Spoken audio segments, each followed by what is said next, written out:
Isang bilyonaryo ang nag-alok ng 100 milyong piso sa isang batang lansangan kung bubuksan nito ang kanyang imposibleng vault. Lahat ay nagtawanan sa malupit na hamon. Ang sinabi ng bata pagkatapos ay nagpalamig sa mga tawa magpakailanman. Si Don Rafael Rafi de Leon ay pumalakpak ng malakas habang itinuturo ang nakayapak at nanginginig na bata sa harap ng Titanium Vault, 100 milyong piso. Sigaw niya na may ngiting kayang magpalamig ng impyerno. Sa iyo na yan kung bubuksan mo itong kagandahan. Ano sa tingin mo, munting pulubi?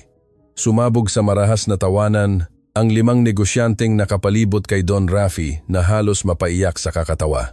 Ang eksena ay perpekto. Isang 11 taong gulang na bata na ang damit ay punit-punit na nagpapakita ng maruruming balat nakatingin sa pinakamahal na vault sa buong Asia na parang isang mahiwagang bagay na nahulog mula sa langit. Ito ay purong ginto, sigaw ni Rodrigo Rudy Gomez, 49, isang real estate magnate, habang hinahampas ang mesa gamit ang 2 kamay. Don Rafi, isa kang henyo sa libangan. Sa tingin mo ba naiintindihan niya ang iniaalok mo?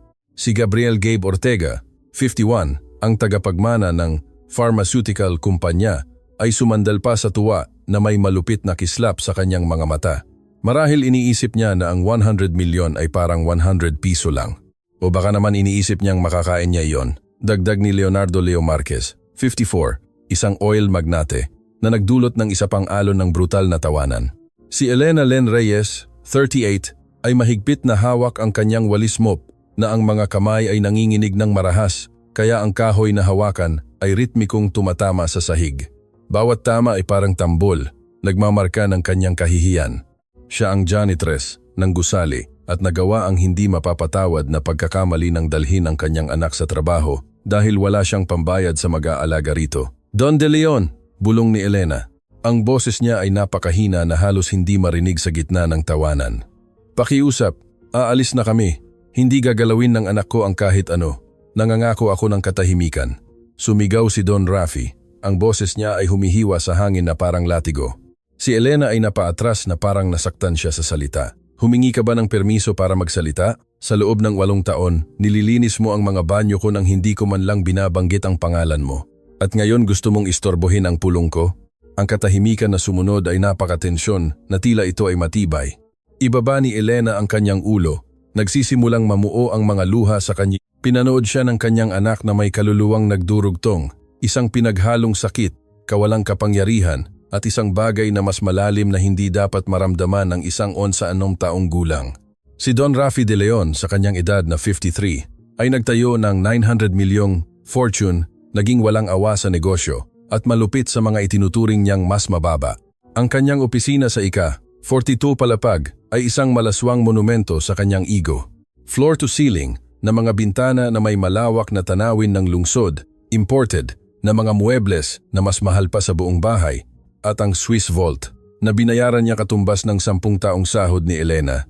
Ngunit ang pinakagusto ni Don Rafi ay hindi ang kanyang yaman, kundi ang kapangyarihang ibinibigay nito sa kanya para gawin ang eksaktong ito ipaalaala sa mahihirap kung saan sila nararapat sa mundo. Lumapit ka, bata, utos ni Don Rafi na may mapagmalaking gesture. Tumingin ang bata sa kanyang ina na halos hindi napapansin na tumango sa kabila ng mga luhang malayang umaagos sa kanyang pisngi. Lumakad siya paabante na may maliliit na hakbang. Ang kanyang mga hubad na paa ay nagiiwan ng mga bakas ng dumi sa Italian marble na mas mahal pa kada metro kwadrado kaysa sa lahat ng pag-aari ng kanyang pamilya. Marunong ka bang magbasa? Tanong ni Don Rafi. Yumuko hanggang sa pantay na sila ng mata ng bata. Opo, sir, sagot ng bata sa mahina ngunit malinaw na boses. At marunong kang magbilang hanggang 100? Opo, sir. Perpekto. Tumayo si Don Rafi na may ngiting nagdulot ng inaasahang tawanan mula sa kanyang mga kasosyo. Kung ganoon, naiintindihan mo ba kung ano ang ibig sabihin ng 100 milyong piso, di ba? Tumango ng dahan-dahan ang bata. Sabihin mo sa sarili mong mga salita, iginiit ni Don Rafi habang nakatiklop ang mga braso. Ano ang 100 milyong piso para sa iyo? Nilunok ng bata ang laway, ang kanyang mga mata ay sandaling gumalaw patungo sa kanyang ina bago sumagot. Iyon ay higit na pera kaysa makikita namin sa buong buhay namin. Eksakto, pumalakpak si Don Rafi na parang tama ang sagot ng bata sa isang pagsusulit. Iyon ay higit na pera kaysa makikita mo ng iyong ina, ng iyong mga magiging anak, at ng mga anak ng iyong mga anak. Iyon ang uri ng pera na naghihiwalay sa mga taong tulad ko, sa mga taong tulad ninyo. Don Rafi, masyado kang malupit kahit para sa iyong mga pamantayan. Komento ni Fernando Fernie Silva, isang 57 taong gulang na investor, bagaman ang kanyang ngiti ay nagpapakita na kinikilala niya ang palabas. Hindi iyan kalupitan, Fernie, iyan ay edukasyon, sagot ni Don Rafi nang hindi inaalis ang tingin sa bata. Tinuturuan ko siya ng mahalagang aral tungkol sa totoong mundo. May mga ipinanganak upang magsilbi, may mga ipinanganak upang paglingkuran, may mga naglilinis, may mga nagpaparumi na alam na may maglilinis nito. Lumingon siya kay Elena, na desperadong sinusubukang maging hindi nakikita sa dingding. Ang iyong ina, halimbawa, alam mo ba kung magkano ang kinikita niya sa paglilinis ng mga banyo? Umiling ang bata. Sabihin mo, Elena, utos ni Don Rafi na may kalkuladong kalupitan. Sabihin mo sa anak mo kung magkano ang halaga ng iyong dignidad sa job market. Binuksan ni Elena ang kanyang bibig, ngunit walang tunog na lumabas. Ang mga luha ay bumagsak na parang tahimik na talon. Ang kanyang katawan ay nanginginig sa mga pag-iyak na sinisikap niyang pigilan. Ayaw mong sabihin, hindi ba? Pinilit ni Don Rafi, tinatamasa ang bawat segundo ng psikolohikal na pagpapahirap. Sige, ako na lang. Ang nanay mo ay kumikita sa isang buong buwan ng katumbas ng ginagastos ko sa isang hapunan kasama ang aking mga kasosyo. Hindi ba kamangha-mangha kung paano gumagana ang mundo? Mas maganda pa ito sa TV. Tumawa si Gabe. Kinuha ang kanyang telepono.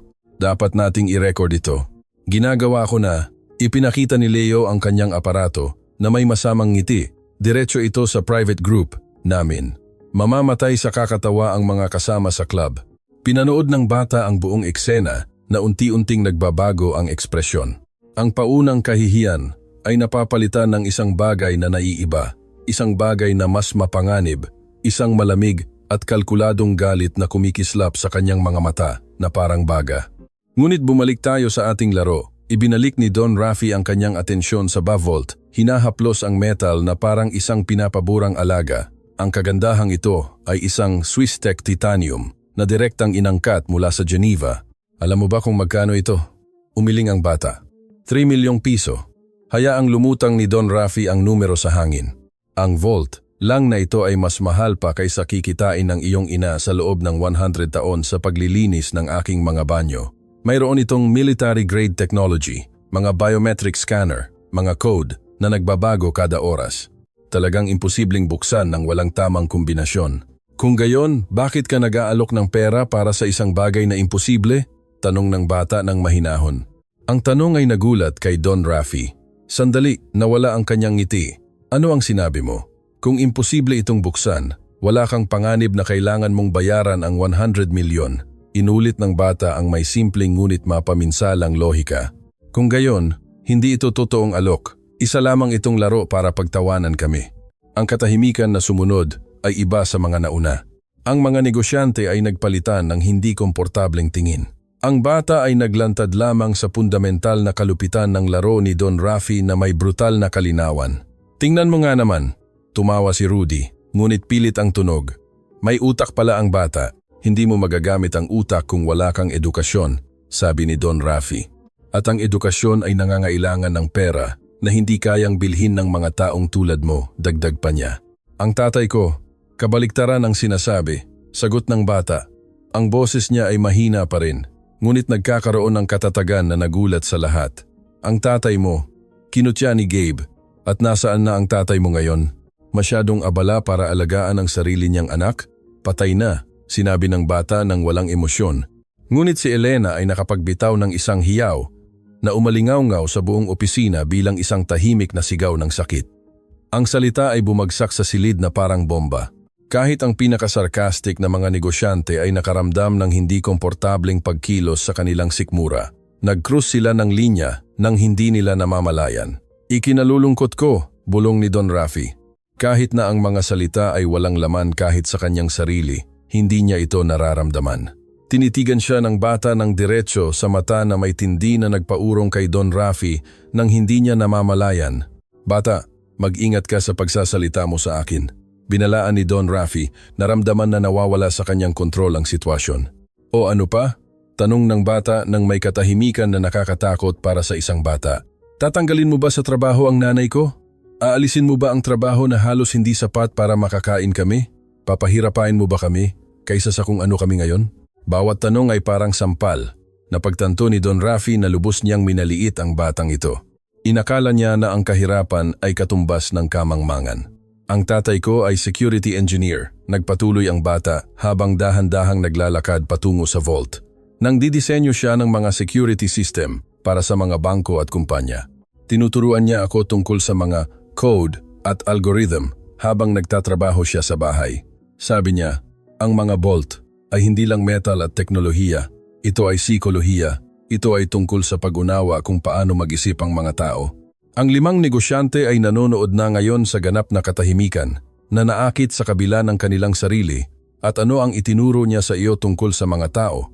Tanong ni Don Rafi. Kahit na isang bahagi niya ay ayaw nang marinig ang sagot. Inilagay ng bata ang kanyang kamay sa malamig na ibabaw ng metal. Ang kanyang mga daliri ay humuhugis sa digital control panel na may kakaibang pagiging pamilyar. Itinuro niya sa akin na ang mayayamang tao tulad ninyo ay bumibili ng pinakamahal na vaults hindi dahil kailangan nila ang pinakamahusay na seguridad, kundi dahil gusto nilang ipakita na kaya nilang bayaran ang pinakamahusay na seguridad. Tungkol ito sa ego, hindi sa proteksyon. Yan ay katawa-tawa, protesta ni Rudy, ngunit ang kanyang boses ay walang kumbiksyon. Oo, lumingon ang bata sa kanya. Kung gayon, sabihin mo sa akin, ano ang nakalagay sa iyong vault, Don De Leon? Mayroon bang bagay na talagang hindi mo kayang mawala o mga bagay lang na binili mo dahil kaya mong bilhin? Naramdaman ni Don Rafi na bawat salita ay direktang suntok sa kanyang kaluluwa dahil tama ang bata.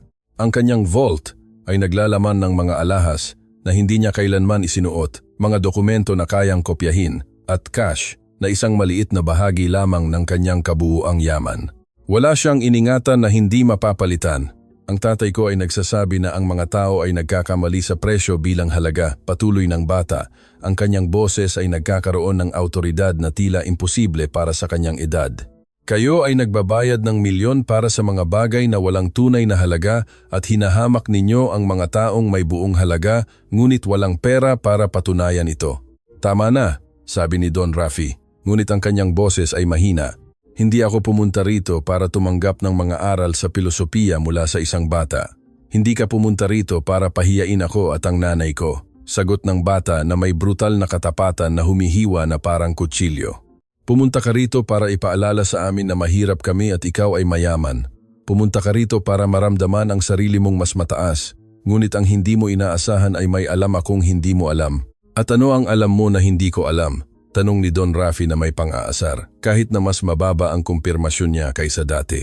Ngumiti ang bata sa unang pagkakataon, ngunit hindi ito ngiti ng kagalakan. Ito ay ngiti na may sinaunang kaalaman sa likod nito, karunungan na nagmula sa pagdurusa. Alam ko kung paano buksan ang iyong vault. Ang 5 salita ay bumagsak sa silid na parang hatol na kamatayan. Ang lahat ng negosyante ay nanatiling ganap na hindi gumagalaw. Pinoproseso ang imposibilidad ng narinig nila. Nagsisinungaling ka, sabi ni Don Rafi.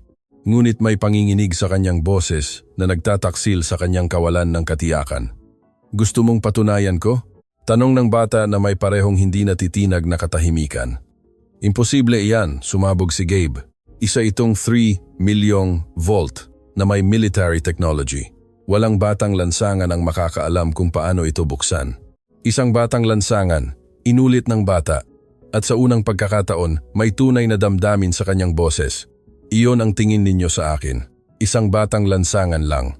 Lumingon siya sa kanyang ina na nanonood sa kanya na may pinaghalong takot at pagmamalaki na nagpapakinang sa kanyang mukha sa kabila ng mga luha. Nanay, sabi ng bata ng mahinahon, pwede ko ba silang sabihan? Tumango si Elena, hindi makapagsalita, ngunit ipinapahayag ang lahat sa kanyang mga mata. Huminga ng malalim ang bata, na parang naghahanda para sa isang mahirap na bagay. Ang pangalan ko ay Santiago Reyes Mendoza. Ang tatay ko ay si Diego Mendoza, Chief Security Engineer para sa Bangko ng Pilipinas sa loob ng 15 taon. Nang didisenyo siya ng mga sistema ng proteksyon sa 12 bansa, nagsasanay sa mahigit 100 tekniko ng seguridad at nagsulat ng 3 manual na ginagamit pa rin sa mga unibersidad. Ang revelasyon ay tumama na parang kulog. Agad na kinuha ni Rudy ang kanyang telepono para hanapin ang pangalan. Lumaki ang kanyang mga mata nang makita niya ang impormasyon. Diyos ko, bulong niya. Diego Mendoza, ang artikulo noong 2 taon na ang nakalipas. Hindi ito aksidente, sabi ni Santiago. Ang kanyang boses ay nabasag sa unang pagkakataon. Ito ay kapabayaan. Ang kumpanya ay nag-subcontract ng trabahong elektrikal sa pinakamurang bidder. Nagkaroon ng short circuit habang sinusuri ng tatay ko ang mga sistema. Namatay siya agad. Si Elena ay napasalampak sa dingding hanggang sa umupo sa sahig, umiiyak ng hayagan. Ngayon ang lahat ng dignidad na sinisikap niyang panatilihin ay gumuho. Pagkatapos ng kanyang kamatayan, itinanggi ng kumpanya ang responsibilidad, patuloy ni Santiago. Mga luha ngayon ay dumadaloy sa kanyang mga pisngi, ngunit ang kanyang boses ay nananatiling matatag.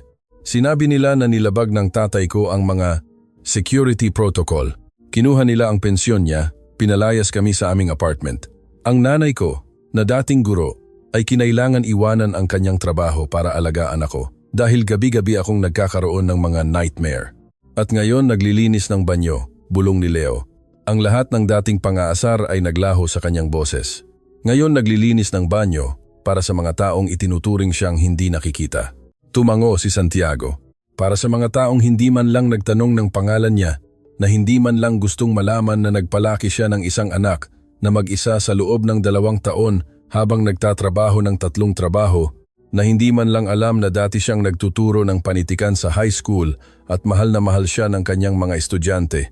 Bawat revelasyon ay parang isang layer ng pagkatao na ibinabalik kay Elena, layer sa layer, hanggang sa hindi na siya makita ng mga negosyante bilang ang janitress lang, kundi bilang isang kumpletong tao na may kasaysayan, sakit at sakripisyo. Ang tatay ko ay nagturo sa akin ng lahat tungkol sa mga vault. Dahil gusto niyang maintindihan ko ang kanyang trabaho, bumalik ang atensyon ni Santiago sa Swiss Tech Titanium. Nagpapalipas kami ng oras na nagbubuwag ng mga kandado, nag-aaral ng mga algorithm, natututo tungkol sa mga security vulnerability. Iyon ang oras namin ng magkasama. Inilagay niya ang 2 kamay sa control panel. Ang kanyang mga daliri ay gumagalaw na may pamilyaridad na nagsasabi ng tao ng pagsasanay. Ang vault na ito, partikular, ay kilalang kilala ko.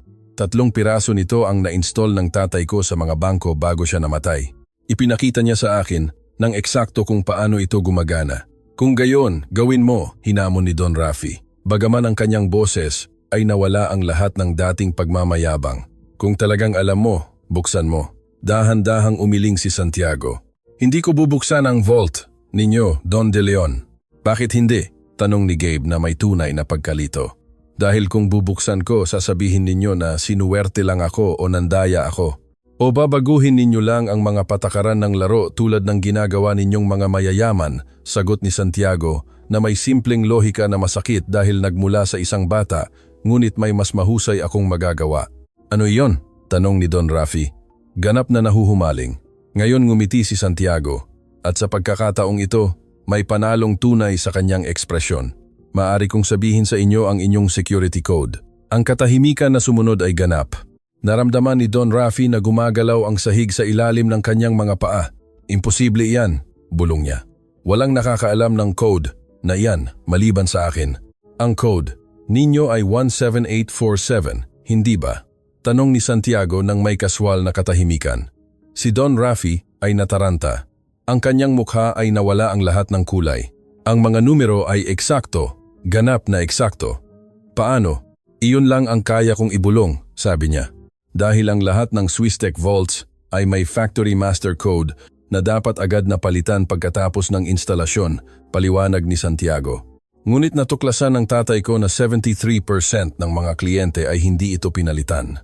Nagdadagdag lang sila ng mga security layer sa ibabaw nang hindi inaalis ang orihinal na vulnerability. At ang master code ay palaging ang serial number ng produksyon na binaligtad at ang huling digit ay minultiplika ng 3. Patuloy na itinuro ni Santiago ang isang maliit na plate sa ibaba ng vault. Serial number ST471780. Binaligtad ay 08174. Ang huling digit na minultiplika ng 3 ay 12. Gamitin ang 2 huling digit 7 at 4. Ang huling code 17847. Ang paliwanag ay napaka-teknikal, napaka-eksakto, napaka-imposibleng gawa-gawa, kaya alam ng lahat sa sandaling iyon na totoo ito. Si Don Rafi ay bumagsak sa kanyang upuan, ganap na wasak. Sa loob ng maraming taon, ipinagmalaki niya ang kanyang 3 milyong volt. Nakaramdam siya ng maling seguridad sa kanyang military technology. At ngayon, isang 11 taong gulang na bata ang nagbunyag na ang lahat ng seguridad na iyon ay ilusyon. Pero teka muna, sabi ni Santiago. Naglalakad patungo sa kinaroroonan ni Don Rafi. Mayroon pa ba? Mayroon pa, tanong ni Don Rafi na may boses na walang laman. Ang iyong personal security question ay, ano ang unang sasakyan mo? At ang sagot na iyong inilagay ay, Corvette 987, tama ba? Tumango ng dahan-dahan si Don Rafi, hindi kayang itanggi ang hindi maikakaila. Itinuro sa akin ng tatay ko na ang mga mayayaman ay palaging gumagamit ng mga security question na nauugnay sa kanilang pinakamahalagang materyal na pag-aari, paliwanag ni Santiago. Hindi sila gumagamit ng mga bagay tungkol sa tao ang pangalan ng kanilang ina, ang kanilang unang pag-ibig, ang lugar kung saan sila ipinanganak dahil sa kaibuturan. Mas pinahahalagahan ninyo ang mga bagay kaysa sa mga tao. Ang akusasyon ay bumagsak sa silid na parang panghuling paghatol. Ang 5 negosyante ay napagtantong nakatingin sa sahig, hindi kayang makipag-ugnayan ng mata sa bata na naglantad lamang ng isang fundamental na bagay tungkol sa kanilang mga kaluluwa. Kung gayon, Don De Leon, sabi ni Santiago, ang kanyang boses ay kumukuha ng panghuling tono. Narito ang aking totoong panukala. Hindi ko gusto ang inyong 100 milyong piso, ngunit gusto kong gawin mo ang 3 bagay. Anong 3 bagay? Tanong ni Don Rafi. Alam na siya ay ganap na natalo. Una, gusto kong magkaroon ng nanay ko ng totoong trabaho sa kumpanyang ito. Hindi paglilinis ng banyo, kundi paggamit ng kanyang tunay na talento. Maaari siyang magturo, maaari siyang magsanay, maaari siyang gumawa ng libu-libong mas mahahalagang bagay. Tumingin si Elena sa kanyang anak, na may mga mata na puno ng pagmamahal at pagkamangha na kumikinang sa kabila ng mga luha. Pangalawa, gusto kong kayong 5 ay magtatag ng isang educational fund para sa mga anak ng empleyado. Hindi bilang kawanggawa, kundi bilang pagkilala na ang talento ay umiiral sa lahat ng dako, hindi lang sa mayayamang pamilya. Ang mga negosyante ay nagpalitan ng tingin. Ito ay isang panukala na hindi nila maaaring tanggihan nang hindi nagmumukhang ganap na mga halimaw. At pangatlo, huminto si Santiago, tinatamasa ang panghuling sandali. Gusto kong palitan ninyo ang code ng inyong vault dahil alam ko na ngayon, ang panghuling revelasyon ay tumama na parang martilyo. Napagtanto ni Don Rafi na ang kanyang simbolo ng seguridad at kapangyarihan ay ganap na nakompromiso, hindi ng isang profesional na magnanakaw, kundi ng isang bata na natuto mula sa kanyang yumaong ama. Mayroon tayong kasunduan. Inabot ni Santiago ang kanyang maliit ngunit matatag na kamay. Matagal na tinitigan ito ni Don Rafi. Alam niyang ang pag-abot dito ay nangangahulugang pag-amin ng pagkatalo. Pag-amin na siya ay napahiya ng isang taong lubos niyang minaliit. Ngunit alam din niyang wala siyang pagpipilian. Hinawakan niya ang kamay ng bata. Mayroon tayong kasunduan, bulong ni Don Rafi. Mayroon tayong kasunduan, tumango si Santiago. Pagkatapos ay naglakad siya patungo sa kanyang ina at tinulungan siyang tumayo. Inakap siya ni Elena na may lakas na nagsasabi ng mga taon ng sakit, sakripisyo at walang katapusang pagmamahal. Don De Leon, sabi ni Santiago bago lumabas, lumingon sa huling pagkakataon. Ang tatay ko ay nagsasabi na ang pinakamahusay na mga vault ay hindi nagpoprotekta ng pera, pinoprotektahan nila ang mga aral na natututunan natin mula sa ating mga pagkakamali. Sana ay matutunan mo ng mabuti ang aral na ito. At sa mga huling salitang iyon, sina Santiago at Elena ay lumabas sa opisina, iniwan ang 5 mayamang lalaki na biglang naramdaman na sila ang pinakamahihirap sa mundo. Tumingin si Don Rafi sa kanyang 3 milyong volt at napagtanto ang isang bagay na nakawasak. Nag-aksaya siya ng kayamanan sa pagprotekta sa mga bagay na walang kabuluhan habang napabayaan niyang protektahan ang nag-iisang bagay na talagang mahalaga ang kanyang pagkatao.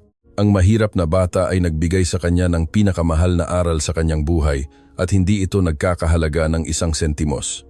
3 araw pagkatapos ng pagtatagpo na sumira sa kanyang ego, si Don Rafi De Leon ay nakitang naghihintay ng nerbiyoso sa pasukan ng corporate building ng alas 6 ng umaga. Pinapanood kung paano dumating si Elena Reyes para sa kung ano ang magiging unang araw niya bilang Human Development Coordinator, ngunit hindi siya nag-iisa. Si Santiago ay naglalakad sa tabi niya. Ang kanyang pinatagpiang school bag ay nakasabit sa kanyang mga balikat at sa likuran nila ay may dumating na nagdulot ng pag-init sa lalamunan ni Don Rafi, isang pila ng hindi bababa sa 20 empleyado ng paglilinis, pagpapanatili, seguridad at cafeteria na nakarinig tungkol sa nangyari. Magandang umaga, Don De Leon, masiglang bati ni Elena. Hindi na siya ang babaeng nanginginig sa dingding. May isang bagay na fundamental na nagbago sa kanyang tindig. Elena, sagot ni Don Rafi. Inabot ang kanyang kamay. Maligayang pagdating sa iyong bagong posisyon. Habang sila ay nagkakamayan, lumabas si Rudy Gomez mula sa elevator. Ang kanyang ekspresyon ay isang pinaghalong kuryusidad at isang bagay na tila kahihiyan. Rafi, pwede ba tayong mag-usap sandali? Naghiwalay sila habang si Elena at Santiago ay pumasok sa gusali, na sinusundan ng tahimik na grupo ng mga manggagawa na tila nakakasaksi ng isang bagay na historikal. Galit ang iba, bulong ni Rudy. Tumawag si Gabe kagabi. Sabi niya pinapamukha mo kaming mga tanga na sentimental. Sabi niya ang pag-hire sa janitress bilang executive ay kabaliwan na sisira sa reputasyon mo. At ikaw, ano sa tingin mo? Tanong ni Don Rafi. Kahit na nakikita niya ang sagot sa mga mata ng kanyang dating kasosyo, tumingin si Rudy sa kinaroroonan kung saan naglaho si Santiago sa gusali. Sa tingin ko, ang batang iyon ay nagbigay sa amin ng aral na kailangan namin sa loob ng maraming taon. At sa tingin ko, kung hindi namin ito matututunan ngayon, mamamatay kaming mayayaman ngunit walang laman. Ang brutal na katapatan ng pag-amin ay tumama ng malalim kay Don Rafi. Pupunta ka sa unang pagpupulong, sabi niya. Hindi ko ito palalampasin kahit para saan. Tumango si Rudy. Kailangan kong malaman kung ano pa ang hindi ko nakikita sa loob ng maraming taon. 2 oras ang lumipas. Ang meeting room, sa ika, 42 palapag, ay puno sa paraang hindi pa kailanman. Hindi lang may mga executive sa mamahaling kasuotan, kundi mga empleyadong karaniwang hindi nakikita. Si Rosa, ang ginang sa cafeteria, na 15 taon nang naghahanda ng kape nang walang nakakaalam ng kanyang pangalan. Si Miguel, ang night security guard, na may 3 college degrees, ngunit hindi nakahanap ng ibang trabaho. Si Carmen, ang receptionist, na nagsasalita ng 4 na wika ngunit kumikita ng minimum wage. Si Elena ay nakatayo sa harap ng lahat kasama si Santiago, na nakaupo sa unang hilera, nanonood sa bawat detalye. Salamat sa pagpunta. Simula ni Elena, ang kanyang boses ay bahagyang nanginginig, ngunit lumalakas sa bawat salita. Alam kong ito ay hindi pangkaraniwan. Sa loob ng 8 taon, nilinis ko ang mga sahig na ito nang hindi alam ng karamihan sa inyo ang pangalan ko. Ngayon, nandito ako dahil tinuruan ako ng aking anak ng isang bagay na nakalimutan ko na ang kaalaman ay mas mahalaga kaysa sa pera at ang dignidad ay hindi nabibili. Huminto siya. Ang kanyang mga mata ay gumagalaw patungo kay Don Rafi. Hiniling sa akin ng Don De Leon na pamunuan ang isang bagong inisyatiba. Tukuyin ang nakatagong talento sa lahat ng empleyado sa kumpanyang ito, hindi lang sa mga executive, kundi sa bawat taong nagtatrabaho dito. Iyan ay katawa-tawa. Isang boses ang umistorbo mula sa likuran. Si Fernando Silva, ang investor na nag-record ng orihinal na kahihiyan, ay nakatayo na may ekspresyon ng pagkadismaya. Nakatagong talento sa mga empleyado ng paglilinis, sa mga security guard. Elena, walang paggalang. Ito ay isang sirko. Walang paggalang. Biglang tumayo si Santiago. Ang kanyang boses ay humihiwa sa hangin na parang kutsilyo. Hindi mo alam kung ano ang ibig sabihin ng salitang iyan. Kumurap si Fernando, nagulat sa pagharap ng bata. Pasensya na, sabi niya. Ang paggalang ay ang pagkilala sa halaga sa iba anuman ang kanilang posisyon. Naglakad si Santiago patungo sa gitna ng silid na may autoridad na nagpatahimik sa lahat.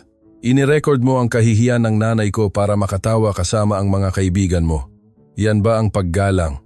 Ang katahimikan na sumunod ay napakatensyon na masakit.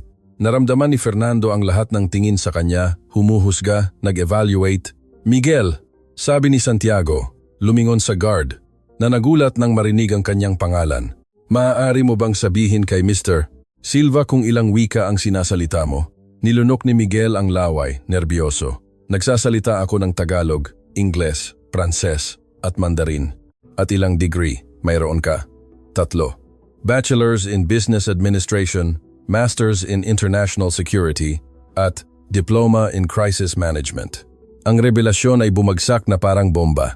Ang mga executive ay tumingin sa guard, na kanilang binaliwala sa loob ng maraming taon na may bagong pag-unawa. At bakit ka nagtatrabaho bilang guard? Tanong ni Santiago ng mahinahon. Dahil noong dumating ako sa bansang ito bilang isang refugee, walang gustong kumuha sa isang taong may dayuhang accent para sa mga posisyong managerial, sagot ni Miguel. Ang kanyang boses ay nabasag, ngunit kailangan kong pakainin ang aking pamilya, kaya kinuha ko ang nag-iisang trabaho na inaalok sa akin. Lumapit si Elena kay Miguel na may mga luha sa mata. Mula ngayon pamumunuan mo ang ating bagong International Security Department na may sahod na naaayon sa iyong tunay na kwalifikasyon. Tinakpan ni Miguel ang kanyang mukha, umiiyak ng hayagan. 11 taon ang pakiramdam na hindi nakikita ng pagiging overqualified at undervalued ay sumabog sa sandali ng pagkilala. Rosa, nagpatuloy si Santiago. Maari mo bang sabihin sa kanila kung ano ang ginawa mo bago ka nagtrabaho sa cafeteria? Dahan-dahang tumayo ang matandang babae, ang kanyang boses ay nanginginig. Ako ay executive chef sa Hotel Continental sa loob ng 20 taon. Nawala ang trabaho ko nang magsara ang hotel at hindi na ako makahanap ng iba sa aking edad. Lahat ay nagsasabing masyado na akong matanda. At Carmen, itinuro ni Santiago ang receptionist. Ano ang tunay mong kuwento? Huminga ng malalim si Carmen. May master's ako sa International Relations. Nagtrabaho ako bilang translator para sa mga embahada sa loob ng 10 taon. Ngunit nang magkaroon ako ng anak at humingi ng flexible hours, tinanggal nila ako. Walang ibang gustong kumuha ng single mother na kailangang umalis ng maaga para sunduin ang kanyang anak. Sa bawat revelasyon, lalong lumulubog sa kanilang mga upuan ang mga executive. Naramdaman ni Don Rafi na parang nakikita niya ang kanyang kumpanya sa unang pagkakataon, natuklasan ang mga layer ng pagkatao at talento na kanyang binabaliwala sa loob ng mga dekada. Ito ang itinuro sa akin ng tatay ko bago siya namatay, sabi ni Santiago. Ang kanyang boses ay pumupuno sa buong silid, na ang mga mahihirap na tao ay hindi mahirap dahil kulang sila sa katalinuhan. Mahirap sila dahil ang sistema ay dinisenyo upang panatilihin silang hindi nakikita. Dahil ang mga taong tulad ninyo ay nagpapasya sa 30 segundo kung sino ang nararapat at kung sino ang hindi, batay sa damit, accent, edad o kasarian. Mabilis na tumayo si Fernando. Hindi ako mananatili rito para sermonan ng isang bata. Kung ganoon, umalis ka, sabi ni Don Rafi ng matatag na nagulat sa lahat. Ngunit kung lalabas ka sa pintuan na iyan, huwag ka nang bumalik dahil ang kumpanyang ito ay nagbabago at walang lugar para sa mga taong mas pinahahalagahan ang ego kaysa sa pagkatao. Tinitigan siya ni Fernando nang hindi ka panipaniwala. Pinapaalis mo ba ako? Binibigyan kita ng pagpipilian, sagot ni Don Rafi. Matutunan mo ang aral na itinuturo sa atin ng batang ito o humanap ka ng ibang kumpanya kung saan nila titiisin ang iyong kayabangan. Tumingin si Fernando sa paligid ng silid, naghahanap ng suporta, ngunit nakakita lamang ng mga mukha na naghihintay sa kanya. Sa wakas, na may gesture ng pagkadismaya, lumabas siya at isinara ng malakas ang pinto. Kailangan may maunang umalis, komento ni Rudy ng mahinahon. Mas mabuti na siya. Binalik ni Elena ang kontrol sa pagpupulong. Ang kanyang boses ay ganap ng matatag. Lilikha tayo ng programa kung saan ang bawat empleyado ay maaaring magpakita ng kanilang tunay na kakayahan. Wala akong pakialam kung naglilinis ka ng banyo o naghahatid ng kape. Kung may talento ka, hahanapin natin ito at gagamitin. Ang susunod na 2 oras ay isang serye ng mga revelasyon. Natuklasan nila na ang custodian ay certified accountant, na ang cleaning lady sa ikatlong palapag ay may bachelor's degree sa psychology, na ang chauffeur ay dating civil engineer sa kanyang pinagmulang bansa. Sa pagtatapos ng pulong, lumapit si Don Rafi kay Santiago na nanonood sa lahat na may tahimik na kasiyahan. Ang tatay mo ay magiging ipinagmamalaki. Mateo, sabi niya ng mahinahon. Tinitigan siya ni Santiago na may mga mata na kumikinang sa mga luha na pinipigilan. Ang tatay ko ay nagsasabi na ang tunay na legacy ay hindi ang perang iniiwan mo, kundi ang mga buhay na binabago mo. Sa tingin ko, naiintindihan ko na kung ano ang ibig niyang sabihin, sabi ni Don Rafi, at 10 taon na akong nahuhuli. Habang lumalabas ang lahat mula sa silid, lumapit si Elena sa kanyang anak at niyakap siya ng mahigpit. Paano mo natutunan ang lahat ng ito? Bulong niya. Mula sa iyo, nanay, sagot ni Santiago. Hindi ka kailanman nawalan ng dignidad kahit na tinatrato ka nila na parang hindi ka nakikita. Tinuruan mo ako na ang tunay na halaga ng isang tao ay hindi nagbabago anuman ang tingin ng iba sa kanya. At sa sandaling iyon, sa isang meeting room na naging saksi sa mga tao ng kayabangan, may ipinanganak na bago ang posibilidad na ang tunay na pagbabago ay posible kapag ang pagpapakumbaba ay pumalit sa pagmamalaki. Ang pagbabago ay nagsisimula pa lamang. Isang linggo pagkatapos ng pagpupulong na nagpabago sa lahat, si Don Rafi De Leon ay nakatanggap ng tawag na nagpalamig sa kanyang dugo. Ito ay ang kanyang legal assistant at ang kanyang boses ay nanginginig sa isang pagkaapuruhan na bihirang ipinakita. Don De Leon, mayroon tayong malubhang problema. Ang video. Naramdaman ni Don Rafi na tila nawawala ang sahig sa ilalim ng kanyang mga paa. Ganap niyang nakalimutan na si Leo Marquez ay nag-record ng buong kahihiyan ni na Santiago at Elena. Ano ang nangyayari sa video? Kumakalat ito sa social media. May nag-leak nito mula sa private club group namin. Mahigit 2 milyon na ang views. Tumigil ang mundo ni Don Rafi. Sa loob ng mga dekada, maingat niyang binuo ang kanyang pampublikong imahe bilang isang matagumpay na negosyante at iginagalang na philanthropist. Ang isang video na nagpapakita sa kanya na pinapahiya ang isang bata ay maaaring sumira sa lahat sa loob ng ilang oras. Kailangan kong makita ang video na iyon ngayon. 20 minuto ang lumipas, si Don Rafi ay nasa kanyang opisina kasama si Rudy. Nanonood sa screen ng kanyang computer habang nagpe-play ang video ng eksena na sinubukan niyang kalimutan, ngunit ang nakita niya ay nagpawalang galaw sa kanya. Ang video ay hindi lamang nagpapakita ng kanyang kalupitan, ipinakita nito ang lahat ang kanyang kayabangan, ang kanyang pang-aasar, ang mga luha ni Elena, ang hindi natitinag na dignidad ni Santiago, at ang nakapipinsalang sandali ng ibunyag ng bata na namatay na ang kanyang ama. Ngunit ang pinakamasama ay ang pagtatapos ng video, kung saan may nagdagdag ng subtitle na nagha-highlight sa bawat malupit na sandali na may mga komentaryong sumisira kay Don Rafi. Ang taong ito ay nagkakahalaga ng 5,900 milyon, sabi ng isang subtitle, sa kanyang Diamond Watch. Ang babaeng ito ay naglilinis ng banyo para mabuhay sa ibabaw ni Elena na umiiyak. Ang batang ito ay kakatapos lang mawalan ng ama sa ibabaw ni Santiago na nagbubunyag ng kamatayan ni Diego. Ang mga komento ay nakapipinsala. Ang bilyonaryong ito ay isang halimaw. Ang kawawang ina ay nagtatrabaho habang ang taong ito ay nang-aasar sa kanyang anak. Ang bata ay mas may klase kaysa sa lahat ng mayayamang ito na magkakasama. Kailangan kong malaman kung paano ito nagtatapos. May nakakaalam ba kung sino sila? Pinatay ni Rudy ang video. Hindi na kayang panoorin. Rafi, ito ay katastrofe. Ang mga stock ng iyong kumpanya ay bumaba na ng 12% ngayong umaga. May mga hashtag na humihingi ng boycott. Ang board of directors ay humihingi ng iyong pagbibitiw. Si Don Rafi ay bumagsak sa kanyang upuan. Naramdaman ang bigat ng mga kahihinatnan na lubos niyang binaliwala. Sino ang nag-leak nito? May hinala ako, bulong ni Rudy. Galit sina Leo at Gabe dahil sa mga pagbabagong ipinatupad mo. Si Fernando rin, pagkatapos mong paalisin siya, na parang tinawag sa kanyang pangalan, tumunog ang telepono ni Don Rafi. Si Gabriel Ortega iyon, at ang kanyang boses ay puno ng purong lason. Sana nasisiyahan ka sa iyong social justice experiment, Rafi, dahil sinisira nito ang lahat para sa iyo. Ikaw ba ang nag-leak ng video?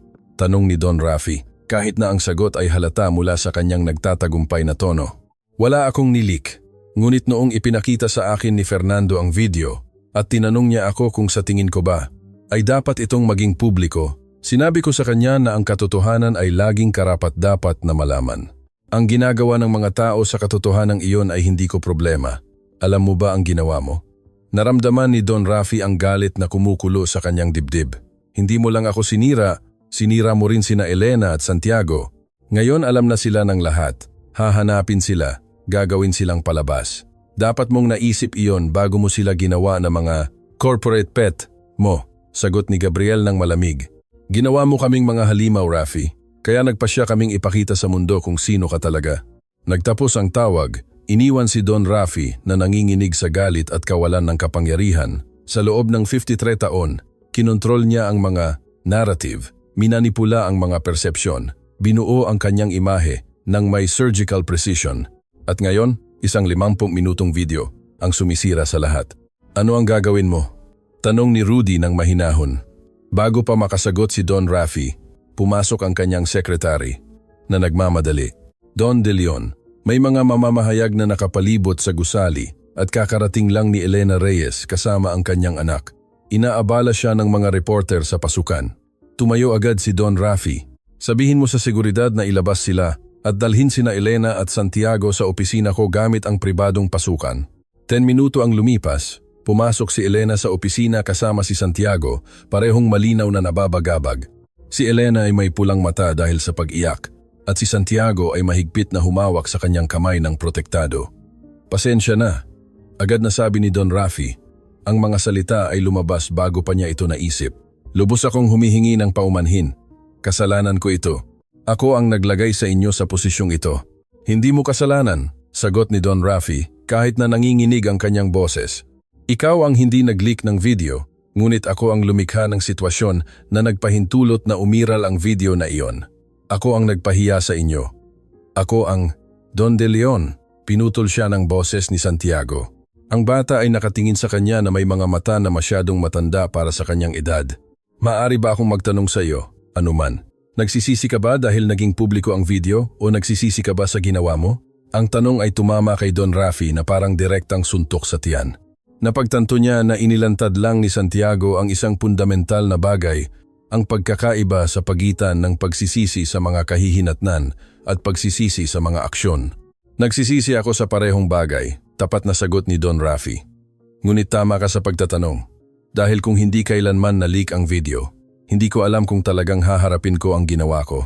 Tumango si Santiago ng dahan-dahan na parang sinusuri ang katapatan ng sagot. Ang sabi ng tatay ko, ang mga pampublikong pagkakamali ay nangangailangan ng pampublikong pagwawasto. Kung ang ginawa mo ay ginawa sa publiko, kung gayon, ang iyong pagsisisi ay dapat ding maging publiko. Ano ang iminumungkahi mo? Tanong ni Don Rafi, handang makinig sa sasabihin ng pambihirang batang ito. Isang press conference, biglang sumingit si Rudy. Ikwento ang buong kwento, hindi lang ang video, kundi ang nangyari pagkatapos. Ipakita ang tunay na pagbabago. Iyan ay pagpapakamatay sa karera, bulong ni Don Rafi, kahit na alam niyang tama si Rudy. Don De Leon, sabi ni Elena na may boses na naging matatag. Sa buong buhay ko, ako ay hindi nakikita. Tinitingnan ako ng mga tao nang hindi talaga ako nakikita. Nililinis ko ang kanilang mga banyo, inaayos ko ang kanilang mga espasyo, at parang multo ako na lumilitaw at naglalaho ng walang bakas. Huminto siya, mga luha ay namumuo sa kanyang mga mata. Ngunit ang kanyang tindig ay nanatiling malakas. Ngayon, sa unang pagkakataon sa loob ng maraming taon, ako ay nakikita. Oo, ito ay hindi komportable. Oo, nakakatakot na milyon-milyong tao ang nakakita sa aking kahihiyan, ngunit nakita rin nila ang aking dignidad. Nakita nila ang aking anak na ipinagtatanggol ako. Ano ang ibig mong sabihin? Tanong ni Don Rafi ng mahinahon. Ang ibig kong sabihin ay hindi tayo maaaring magtago mula rito. Kailangan nating harapin ito. Magkasama. Ang salitang magkasama ay umalingaw-ngaw sa opisina na may malalim na bigat. Napagtanto ni Don Rafi na hindi siya sinisisi ni Elena o iniiwan. Nag-aalok siya ng isang bagay na hindi niya karapat-dapat pagkakaisa. Mayroon pa ba? Tanong ni Santiago. Kinuha ang kanyang school bag at kumuha ng isang kulay abo na folder. Nagtatrabaho ako sa isang bagay kasama si Miguel at ang iba pang empleyado. Binuksan niya ang folder na nagpapakita ng masusing isinaayos na mga dokumento. Ito ang kumpletong plano para sa Mendoza Educational Fund. Naramdaman ni Don Rafi ang pagbigat sa kanyang lalamunan, Mendoza Fund. Para sa aking ama, tumango si Santiago. Naniniwala siya na ang edukasyon ang tanging tunay na paraan para maputol ang mga siklo ng kahirapan. Kaya dinisenyo namin ang isang programa na hindi lang nagbibigay ng mga scholarship, ngunit nag-uugnay sa mga estudyante sa mga profesional na mentor, nag-aalok ng teknikal na pagsasanay at tumutulong sa mga magulang na mag-navigate sa sistema ng unibersidad. Ipinakita niya ang mga pahina na puno ng mga financial projection, timeline ng pagpapatupad at mga testimonya ng mga empleyadong gustong maging voluntaryong mentor. Ito ay isang trabahong professional level na magpapakahanga sa sinumang corporate consultant. Ikaw ba ang gumawa ng lahat ng ito? Tanong ni Rudy na may tunay na pagkamangha. Hindi lang ako. Si Miguel ang nag-ambag sa administrative structure. Si Rosa ay tumulong dahil lumabas na siya ay certified chef at accountant. Naramdaman ni Don Rafi na may mga luha na namumuo sa kanyang mga mata habang binabalik-balikan niya ang mga pahina. Ang 11 taong gulang na batang ito ay lumikha sa loob ng isang linggo ng isang bagay na mas makabuluhan kaysa sa anumang inisyatiba na ginawa ng kanyang Social Responsibility Department sa loob ng maraming taon. Santiago, sabi ni Don Rafi, ang kanyang boses ay nabasag. Ito ay pambihira, ngunit kailangan nito ang iyong pampublikong suporta. Para sa kaya't sa tingin ko magandang ideya ang press conference, sagot ni Santiago. Hindi lang para humingi ng tawad, kundi para ipahayag ito, para ipakita na ang pagbabago ay totoo. Sisirain nila ako, bulong ni Don Rafi. Ang mga mamamahayag, ang social media, ang aking mga kakumpetensya, lahat ay gagamitin ito para isubsob ako. Marahil, sumang-ayon si Santiago na may brutal na katapatan. Ngunit ang tatay ko ay nagsasabi rin na ang tunay na lakas ay hindi nasa hindi pagbagsak, kundi sa pagbangon sa bawat pagkakataon na ikaw ay bumagsak, at sa pagbangon na mas mahusay kaysa sa dati mong pagkatao. Sa sandaling iyon, ang pinto ng opisina ay biglang bumukas. Si Leonardo Marquez iyon at ang kanyang ekspresyon ay nangganap na galit. Kaya totoo pala, sigaw niya. Magkakaroon ka ng press conference. Kasama ang mga taong ito, hihiyain mo ang sarili mo sa publiko? Leonardo, lumabas ka sa opisina ko, mariing sabi ni Don Rafi. Hindi hanggat hindi ka bumabalik sa katinuan. Lumapit si Leonardo nang nagbabanta. Rafi, magkaibigan tayo sa loob ng 20 taon. Sinasagip kita mula sa sarili mo.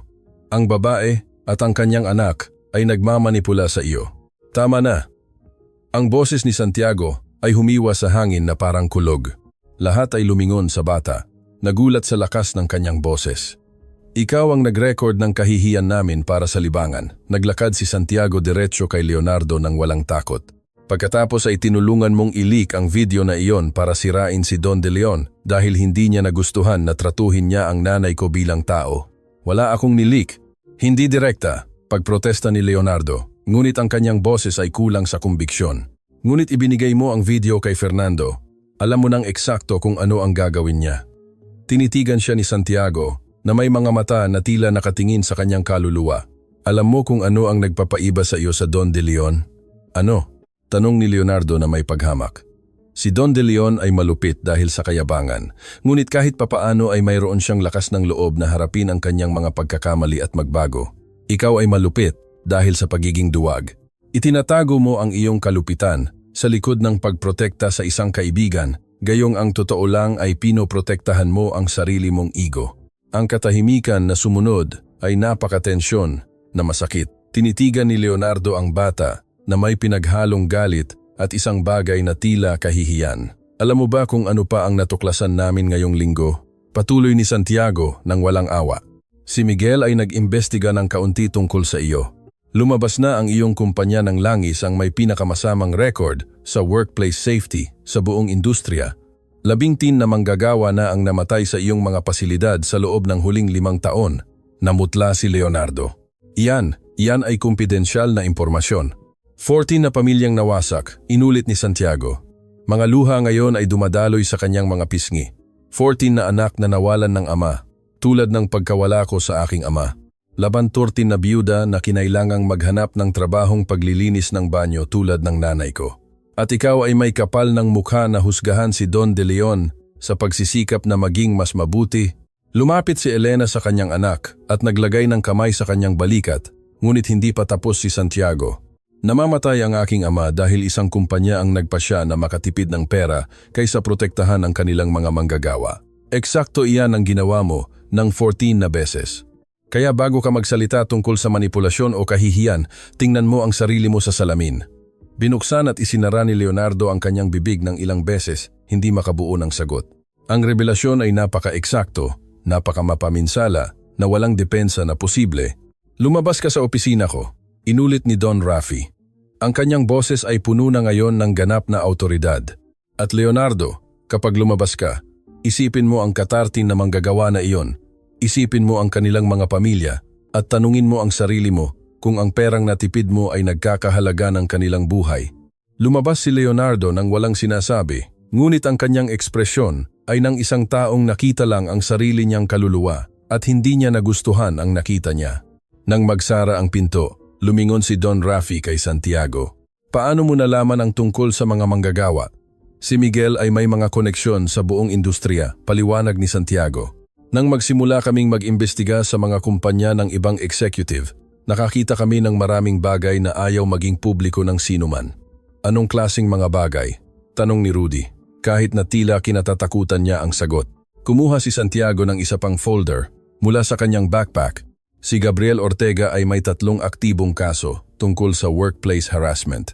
Si Fernando Silva ay nag-iwas sa buwis ng talang 5 million noong nakaraang taon at mayroon pang iba. Naramdaman ni Don Rafi na parang nakikita niya ang isang ganap na bagong mundo. Sa loob ng maraming taon, nag-operate siya sa mga circle of power kung saan binaliwala ng lahat ang mga pagkakamali ng isa't isa. Ito ay isang tahimik na kasunduan ng pagiging kasabwat. At ngayon, isang 11 taong gulang na bata ang naglantad sa kasunduang iyon ng buo. Ano ang gagawin mo sa impormasyong iyan? Tanong ni Don Rafi. Maingat na pinag-isipan ni Santiago ang tanong. Wala sa ngayon, hindi namin gustong pabagsakin ang sinuman. Gusto lang namin na maging mas mahusay ang mga tao. Ngunit kung patuloy nilang aatakihin kami, kung patuloy nilang susubukang sirain ang itinayo namin, baka kailanganing maging publiko rin ang impormasyong ito. Iyan ay manipulasyon, bulong ni Rudy, kahit na may paghanga sa kanyang boses. Hindi iyan manipulasyon. Iyan ay proteksyon, matatag na itinama ni Elena. Sa loob ng maraming taon, ginagamit ng makapangyarihang mga tao ang impormasyon bilang armas laban sa mahihina. Bakit hindi natin magagamit ang katotohanan bilang panangga? Napagtanto ni Don Rafi sa sandaling iyon na lubos niyang minaliit si Elena. Hindi siya isang biktima na kailangang iligtas. Siya ay isang strategist na natutong mabuhay sa isang mundong idinisenyo upang durugin siya. Ang press conference ay bukas. Inanunsyo ni Don Rafi ng biglaan. At hindi ako mag-isa. Elena, Santiago, gusto kong sumama kayo sa akin sa podium. Gusto kong makita ng mundo na ang tunay na pagbabago ay posible. Don De Leon, sabi ni Elena ng mahinahon. Sigurado ka ba? Kapag tumawid ka sa linyang iyan, walang babalikan. Aalisin ka ng iyong mga kaibigan. Magbabago magpakailanman ang iyong reputasyon. Tinitigan siya ni Don Rafi ng diretso sa mata. Elena, sa loob ng 13 taon, nagtayo ako ng reputasyon batay sa kapangyarihan at takot. Marahil oras na para magtayo ng isang batay sa katotohanan at pagkatao. Ngumiti si Santiago at ito ang unang tunay na ngiti na nakita ni Don Rafi sa kanyang mukha. Ang tatay ko ay magiging ipinagmamalaki na marinig iyan. Sana makilala ko siya, balang araw. Sagot ni Don Rafi bago niya napagtanto kung ano ang kanyang sinabi.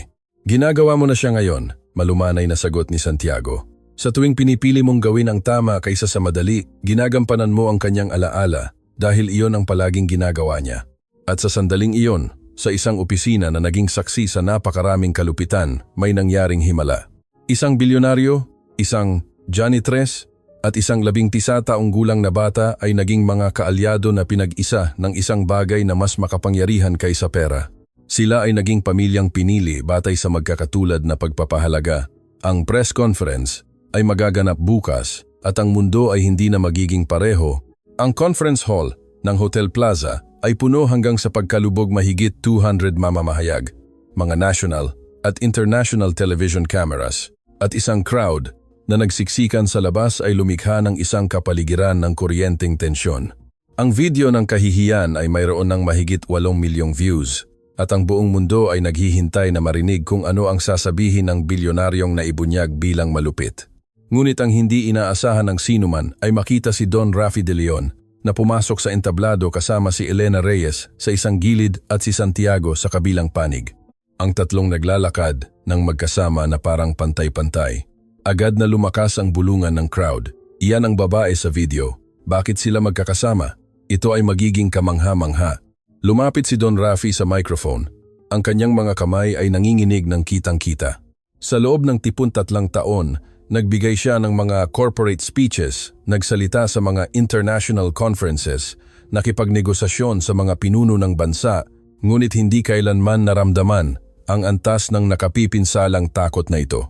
Magandang umaga, simula niya, ang kanyang boses ay mas mahina kaysa sa kanyang inilaan. Salamat sa pagpunta.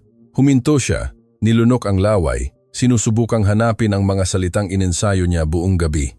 Ngunit nang tumingin siya sa madla, Nang makita niya ang mga mukha na humuhusga sa kanya, lahat ng inihandang salita ay nawala. Hindi ko alam kung paano ito gagawin, pag-amin niya sa huli. Ang kanyang boses ay nabasag. Hindi ko alam kung paano humingi ng tawad sa isang bagay na hindi mapapatawad. Ang katahimikan na sumunod ay ganap. Ang mga mamamahayag ay yumuko pasulong. Mga kamera ay nakatuon sa bawat detalye ng kanyang mukha. Sa loob ng mga linggo, nakita ninyo ang isang video na nagpapakita ng pinakamasama sa akin. Isang video kung saan pinapahiya ko ang isang babae at ang kanyang anak dahil lang kaya kong gawin, kung saan ginagamit ko ang aking kapangyarihan upang sirain ang dignidad ng mga taong walang paraan para ipagtanggol ang kanilang sarili. Huminto si Don Rafi, mga luha ay nagsisimulang mamuo sa kanyang mga mata. Ang video na iyon ay totoo, hindi edited, hindi out of context. Bawat malupit na salita na sinabi ko, bawat pangaasar, bawat sandali ng ganap na paghamak, iyon ako. O sa hindi bababat iyon ako. Sinungaling, isang boses ang sumigaw mula sa crowd. Si Fernando Silva pala, na pumasok ng walang paanyaya. Gumagawa ka ng teatro para iligtas ang iyong kumpanya. Alam nating lahat na ito ay isang pagganap. Kumilos ang mga security guard para isama siya palabas. Ngunit itinaas ni Don Rafi ang isang kamay. Pinipigilan sila. Hayaan mo siyang manatili, sabi ni Don Rafi ng matatag. Karapatan niyang narito. Karapatan niyang tawagin akong sinungaling. Dahil sa loob ng 20 taon, ako ay eksaktong iyon. Isang sinungaling na nagtatago ng kanyang kalupitan sa likod ng mamahaling kasuotan at mga donasyong kawanggawa. Lumingon siya diretso kay Fernando. Ngunit may isang bagay kang tama. Ito ay para iligtas ang isang bagay. Hindi ang aking kumpanya, hindi ang aking reputasyon, kundi ang aking kaluluwa. Tinitigan siya ni Fernando ng may paghamak. Ang nakakaantig. At magkano ang binabayad sa inyo ng dalawang ito para sumali sa inyong farce? Bago pa man nakasagot si Don Rafi, lumapit si Elena sa microphone. Ang kanyang tahimik ngunit makapangyarihang presensya ay agad na nakuha ang atensyon ng buong silid. Mr. Silva, simula ni Elena. Ang kanyang boses ay malinaw sa kabila ng kitang-kitang panginginig. Sa loob ng 8 taon, nilinis ko ang mga banyo sa gusali kung saan kayo nagkaroon ng mga pulong. Nakita mo ako ng daan-daang beses. Alam mo ba kung ilang beses mo akong biningkas ng hello? Kumurap si Fernando, malinaw na hindi komportable. Hindi ko matandaan. 0. Putol ni Elena ng mahinahon. 0 beses sa loob ng 8 taon. Dahil para sa iyo, ako ay hindi nakikita. Ako ay isang bagay na naglilipat at nagtatapon ng basura, ngunit hindi isang tunay na tao. Kumuha siya ng isang nakatuping papel mula sa kanyang bulsa na may mga kamay na nanginginig. Ito ang employment contract. Kumula 8 taon na ang nakalipas. Kumikita ako ng K600 kada buwan sa pagtatrabaho ng 6 oras kada linggo. Iyan ay AN10 kada oras para linisin ang mga banyo ng mga lalaking gumagastos ng higit pa sa isang kainan. Ang kanyang boses ay nabasag, mga luha ay malayang dumaloy. Ngayon, alam mo ba kung ano ang ginagawa ko sa awan 600 na iyon? 400 para sa upa ng isang silid kung saan ako at ang anak ko ay natutulog sa iisang kutsun sa sahig. 100 para sa pagkain, pagbili ng pinakamura upang ang aking anak ay makakain man lang ng 2 beses sa isang araw. At ang iba pa para sa kanyang school supplies at transportasyon. Ang silid ay nasa ganap na katahimikan ngayon. Bawat taong naroroon ay ganap na nabihag ng brutal na katapatan ni Elena. At alam mo kung ano ang pinakamalungkot? Patuloy ni Elena. Ang kanyang boses ngayon ay puno ng damdamin na nagpapahirap sa bawat salita na ako ay nagpapasalamat na mayroon akong kakilakilabot na trabaho.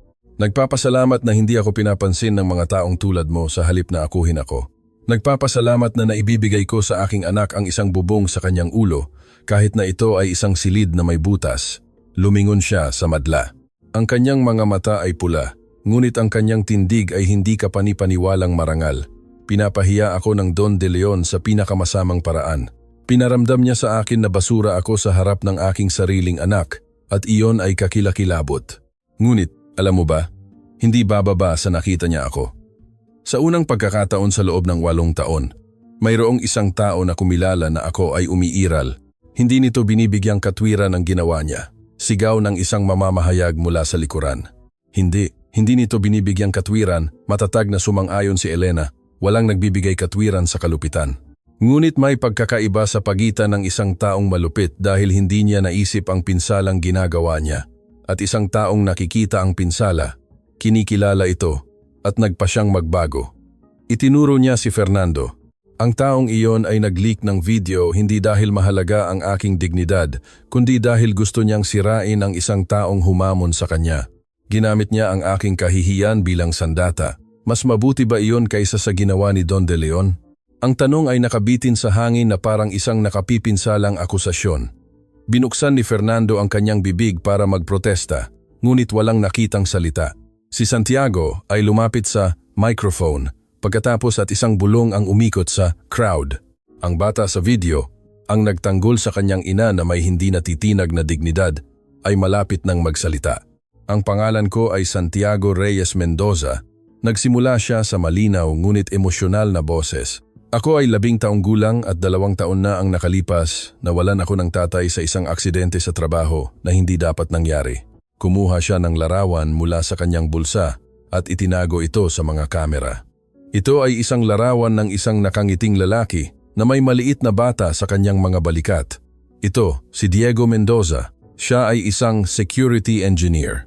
Nagdidisenyo siya ng mga sistema para protektahan ang mga tao at namatay siya dahil ang isang kumpanya ay nagpasya na ang kanyang buhay ay mas mababa ang halaga kaysa sa pagtitipid ng pera sa mga certified electrician.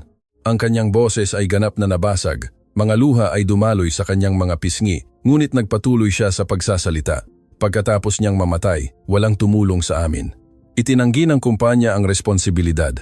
Ang mga insurance ay nakahanap ng mga technicality para hindi magbayad at bigla na lang kinailangan ng nanay ko na maging janitress dahil ito ang nag-iisang trabaho na makukuha niya nang hindi ako iniiwan. Si Santiago, honey, lumapit si Elena, ngunit mahinang umiling si Santiago. Kailangan kong sabihin ito, nanay. Lumingon siya sa madla. Ang kanyang mga mata ay sumasalamin sa daan-daang mukha na nanonood sa kanya. Nakita ninyo ang video ng aking kahihiyan. Nakita ninyo si Mr. De Leon na nangaasar sa akin. Sa nanay ko, sa aming kahirapan, at nagalit kayo. Sumulat kayo ng galit na mga komento. Humingi kayo ng mga boycott, humingi kayo ng hustisya. Ngunit, ilang sa inyo ang dumaan sa mga taong tulad ng nanay ko nang hindi talaga sila nakikita. Ilan sa inyo ang tinatrato ang mga empleyado ng serbisyo na parang hindi sila nakikita. Ilan sa inyo ang humusga sa isang tao batay sa kanyang damit, trabaho o accent nang hindi alam ang kanyang kuwento. Ang akusasyon ay mahinahon ngunit mapaminsala. Ilang mamamahayag ang nagbaba ng tingin, hindi kayang panatilihin ang eye contact sa bata. Ginawa ni Don De Leon ang isang kakilakilabot na bagay, patuloy ni Santiago. Ngunit kahit papaano ay nagkaroon siya ng lakas ng loob na harapin ito. Nagkaroon siya ng lakas ng loob na aminin na siya ay nagkamali at subukang magbago. Ilan sa inyo ang makapagsasabi ng ganoon? Lumapit siya sa mesa kung saan inilagay niya ang isang makapal folder. Ito ang Diego Mendoza Educational Fund. Dinisenyo ko ito sa tulong ng mga empleyado na binabalewala ni Don De Leon sa loob ng maraming taon. Mga empleyado na lumabas na mga engineer, accountant, translator, professional chef, mga napakatalinong tao na natrap sa mga trabaho na hindi sumasalamin sa kanilang tunay na potensyal. Binuksan niya ang folder na nagpapakita ng mga pahina na puno ng mga numero, mga projection at mga testimonya. Ang fund na ito ay magbibigay ng 100-point full scholarships sa mga estudyante mula sa mga nagtatrabahong pamilya bawat taon. Hindi lang pera para sa tuition, kundi mga mentor, pagsasanay at suporta sa pamilya. Magkakahalaga ito ng 5 milyong piso bawat taon. Ipinakita niya ang susunod na pahina. Iyon ay 100 milyong piso. Ang parehong 100 milyong piso na inalok niya sa akin bilang pang-aasar sa araw na iyon sa kanyang opisina. Ang bulungan ng crowd ay naging mga pagbulalas na naririnig. Totoo ba iyan, Don De Leon? 100 milyong piso? Hindi ito public relations lang. Lumapit si Don Rafi sa microphone. Ang kanyang mga kamay ay hindi na nanginginig. Ito ay ganap na totoo. Pumirma ako ng mga dokumentong may legal na bisa ngayong umaga. 100 milyong piso sa loob ng 20 taon para sa Diego Mendoza Fund. Ngunit may mga kondisyon. Idinagdag niya na nagulat sa lahat. Hindi ko kinokontrol kung paano ginagamit ang pera. Ang isang board of directors Ang magdedesisyon nito na binubuo ni na Elena, Santiago, Miguel Torres at 3 kinatawan na pinili ng mga pamilyang makikinabang. Ako lang ang pumipirma sa mga tseke. Bakit? Sumigaw ang isang mamamahayag. Bakit ibinibigay ang ganoong kalaking kontrol? Dahil sa loob ng 33 taon, kinontrol ko ang lahat, tapat na sagot ni Don Rafi. At ang kontrol na iyon ay ginawa akong isang halimaw. Kailangan kong matutong magtiwala sa mga taong mas mahusay kaysa sa akin, mga taong nakakaunawa kung ano ang talagang mahalaga. Si Fernando ay humagibis sa crowd, ang kanyang mukha ay namumula sa galit. Ito ay walang katuturan, Rafi. Ibinibigay mo ang iyong yaman sa mga taong hindi karapat-dapat. Hindi sila karapat-dapat, binalingan siya ni Santiago na may mga mata na kumikinang sa luha at pagkagalit. Ang nanay ko ay mas masipag magtrabaho sa isang araw kaysa sa ginawa mo marahil sa iyong buong buhay. Si Miguel ay may 3 degree sa kolehiyo at nagsasalita ng 4 na wika. Si Rosa ay executive chef sa isa sa mga pinakaprestihiyosong hotel sa bansa. Silang lahat ay karapat-dapat sa mga pagkakataon na ipinagkait sa kanila ng mga taong tulad mo. Mga taong nagpapasya sa halaga ng tao batay sa bank account sa halip na sa pag-uugali. Isa ka lang bata, sumabog si Fernando. Hindi mo naiintindihan kung paano gumagana ang totoong mundo. Naiintindihan ko ng perpekto, kalmadong sagot ni Santiago, na may mapaminsalang katahimikan. Gumagana ito sa mga makapangyarihang tao na nagpoprotekta sa kanilang kapangyarihan sa kapinsalaan ng mga mahihinang tao. Gumagana ito sa mga sistemang idinisenyo upang panatilihing mayaman ang mayayaman at mahirap ang mahihirap. Gumagana ito sa mga taong tulad mo na nagkumbinsi sa sarili na karapat-dapat ka sa iyong pribilehiyo, habang ang iba ay karapat-dapat sa kanilang pagdurusa. Lumapit siya diretso kay Fernando nang walang takot sa kabila ng pagkakaiba ng laki. Ngunit, alam mo ba kung ano? Ang sistemang iyan ay nagbabago, hindi dahil isang bilyonaryo ang nagpasya na maging mapagbigay, kundi dahil ang katotohanan ay lumalabas, dahil ang mga tao ay sawa na sa kawalang hustisya, dahil ang mga bata tulad ko ay nagsasabing, tama na. Sumabog ang silid sa palakpakan. Hindi mula sa lahat, ngunit mula sa sapat na tao upang ang tunog ay hindi marinig. Tumingin si Fernando sa paligid ng hindi kapani-paniwala na pagtanto na ganap niyang nawala ang kontrol sa narrative at kumusta ang ibang mga kumpanya. Sumigaw ang isang mamamahayag nang humupa ang palakpakan. Kumusta si Gabriel Ortega at ang kanyang mga kaso sa harassment, si Leonardo Marquez at ang kanyang mga namatay na manggagawa? Nagpalitan ng tingin si Santiago at Elena na halos hindi napapansin na tumango. Mayroon kaming kumpletong dokumentasyon tungkol sa maraming kumpanya na nagpapatakbo na may mga ilegal o immoral na kasanayan, kumpirma ni Santiago. Ngunit hindi namin ito ilalathala ngayon. Bakit hindi? Sumigaw ang ilang mamamahayag ng sabay-sabay. Dahil hindi namin gustong sirain ang sinuman, sagot ni Elena, kinuha ang microphone. Gusto naming magbago sila. Binibigyan namin ang bawat isa sa mga negosyanteng iyon ng parehong pagkakataon na ibinigay namin kay Don De Leon. Kilalanin ang kanilang mga pagkakamali, gumawa ng tunay na pagbabayad, at maging mas mahusay na tao. Paano kung hindi nila gawin? Tanong ng isang mamamahayag na may pagdududa. Pagkatapos ang impormasyong iyon ay magiging publiko, sagot ni Don Rafi ng matatag, ngunit ito ang magiging kanilang pagpipilian.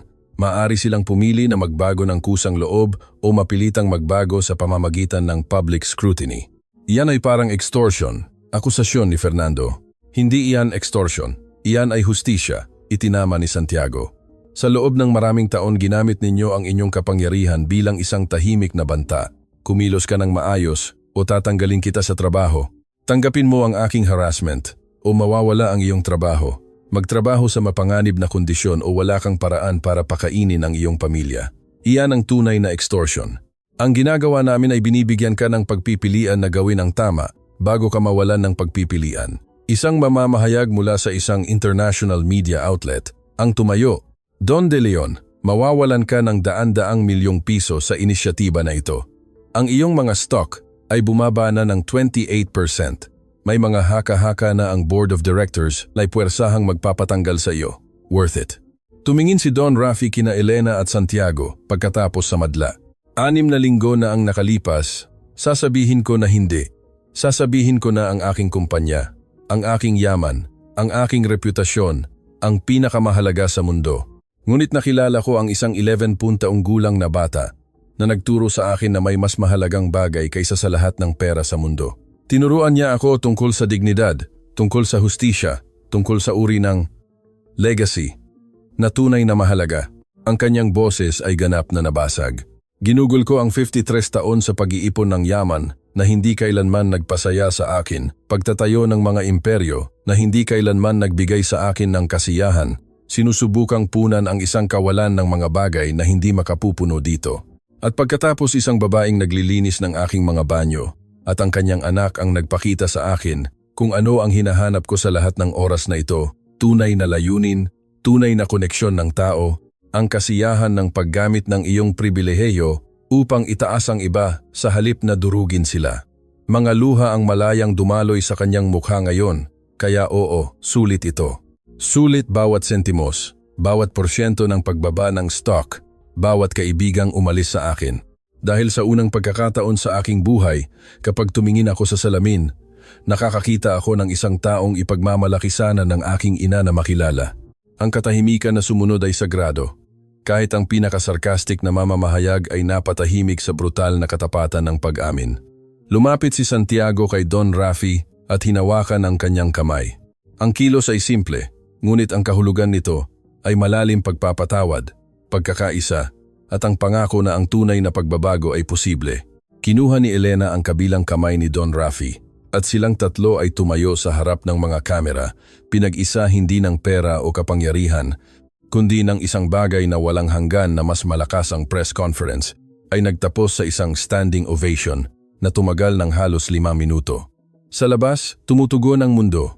Ang mga hashtag ay nagbago mula sa Boycott Rafi De Leon tungo sa Second Chance Rafi.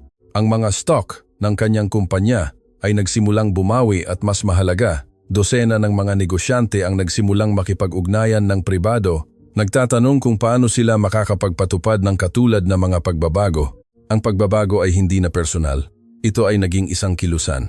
6 na buwan pagkatapos ng press conference na nagpabago sa lahat, si Don Rafi De Leon ay nakatayo sa harap ng Swiss Vault na minsan ay simbolo ng kanyang kayabangan. Nanginginig ang kanyang mga daliri habang ipinapasok niya ang bagong code.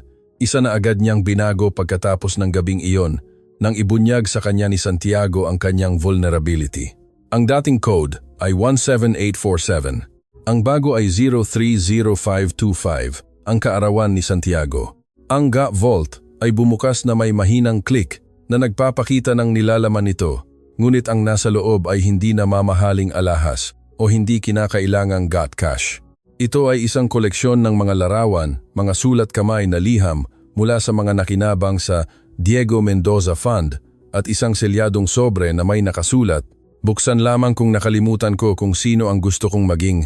Sa loob ng sobre ay may isang larawan lamang si Santiago kasama ang kanyang ina, kinuha sa araw ng press conference. Silang tatlo ay nakatayo ng magkakasama sa harap ng mga kamera. Sa likuran, sa maingat na sulat kamay ni Elena, ay nakasulat, "Ang tunay na kayamanan ay hindi iniingatan, ito ay ibinabahagi." Isang mahinang katok sa pinto ang nagpabalik sa kanyang pag-iisip. Ito ang kanyang personal assistant, isang taong siya mismo ang nag-promote mula sa janitorial department, pagkatapos matuklasan na may masters siya sa business administration. Don De Leon, malapit nang magsimula ang pulong ng board at may dumating na urgent package mula kay Mr. Ortega. Naramdaman ni Don Rafi na sumikip ang kanyang tiyan. Sa loob ng 6 na buwan, si Gabriel Ortega ay nanatiling tahimik pagkatapos ng press conference. Walang tawag, walang banta, walang pagtatangkang sumabotahe. Ang katahimikan na iyon ay mas nakababahala kaysa sa anumang direktang paghaharap. Anong klaseng package? Isang Manila envelope. Nakasulat, "Personal at kumpidensyal." Kinuha ni Don Rafi ang sobre na may mga kamay na umaasa na ng masamang balita. Sa loob ay may isang dokumento lamang, isang formal na sulat ng pagbibitiw mula kay Gabriel Ortega sa lahat ng kanyang posisyon sa Shared Enterprises Board kasama ang isang sulat kamay na nota. Si Don Rafi ay nagsimulang magbasa sa sulat na may nanginginig na sulat kamay. Sa loob ng 6 na buwan, sinubukan kong kumbinsihin ang sarili ko na ang ginawa mo ay kahinaan, na ikaw ay minanipula, na sinira mo ang lahat ng itinayo natin nang magkasama dahil sa sentimentalism. Ngunit kagabi, May nangyari na nagpabago sa aking pananaw magpakailanman. Nagpatuloy si Don Rafi sa pagbabasa. Lumalaki ang kanyang mga mata sa bawat linya. Ang panganay kong anak na babae, si Valentina, ay 17 taong gulang. Kahapon, umuwi siyang umiiyak dahil nakita niya ang video ng iyong press conference sa kanyang klase sa etika. Ginamit ito ng kanyang guro bilang halimbawa ng tunay na pagtubos laban sa performative remorse. At nang makita niya ako, tinanong niya ako ng isang bagay na ganap na sumira sa akin.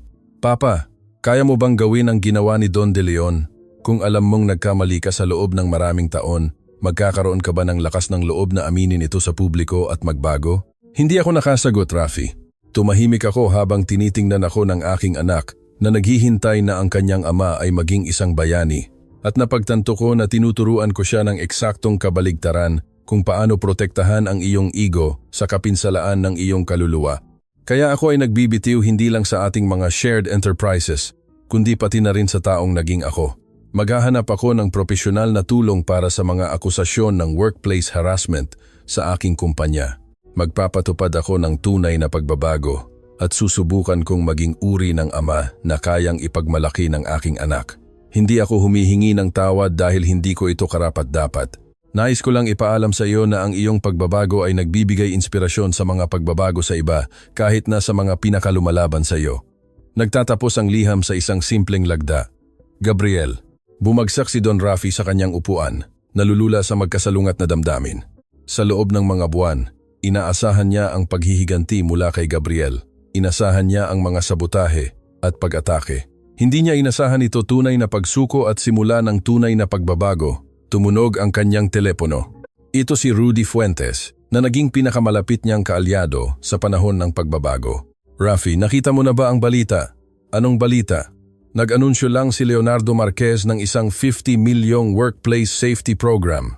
Mag-iikip siya ng mga independent auditor para sa lahat ng kanyang pasilidad ng langis at pampublikong kinilala ang 14 na pagkamatay ng manggagawa na nangako na babayaran ng mga pamilya. Naramdaman ni Don Rafi na may mga luha na namumuo sa kanyang mga mata. Ano ang nag-udyok sa kanya? Ayon sa kanyang pahayag, nakatanggap siya ng isang anonymous letter mula sa isa sa mga anak ng namatay na manggagawa. Ang bata ay kasing edad ni Santiago. Tinanong niya kung namatay ba ang kanyang ama dahil iniisip ni Mr. Marquez na ang kanyang buhay ay mas mababa ang halaga kaysa sa perang natipid niya sa seguridad. Diyos ko, mayroon pang iba. Si Fernando Silva ay iniimbestigahan para sa pag-iwas sa buwis, ngunit kusang loob siyang sumuko bago siya arestuhin. Ganap siyang nakikipagtulungan sa mga autoridad at sinasabi niyang gusto niyang linisin ang kanyang konsensya bago pa huli ang lahat. Walang masabi si Don Rafi. Ang pagbabago na nagsimula sa kanyang sariling kahihiyan ay lumilikha ng mga alon na lumalampas sa kanyang inaasahan. Ang pulong ng board, patuloy ni Rudy, ang kanyang boses ay naging seryoso. Handa ka na ba?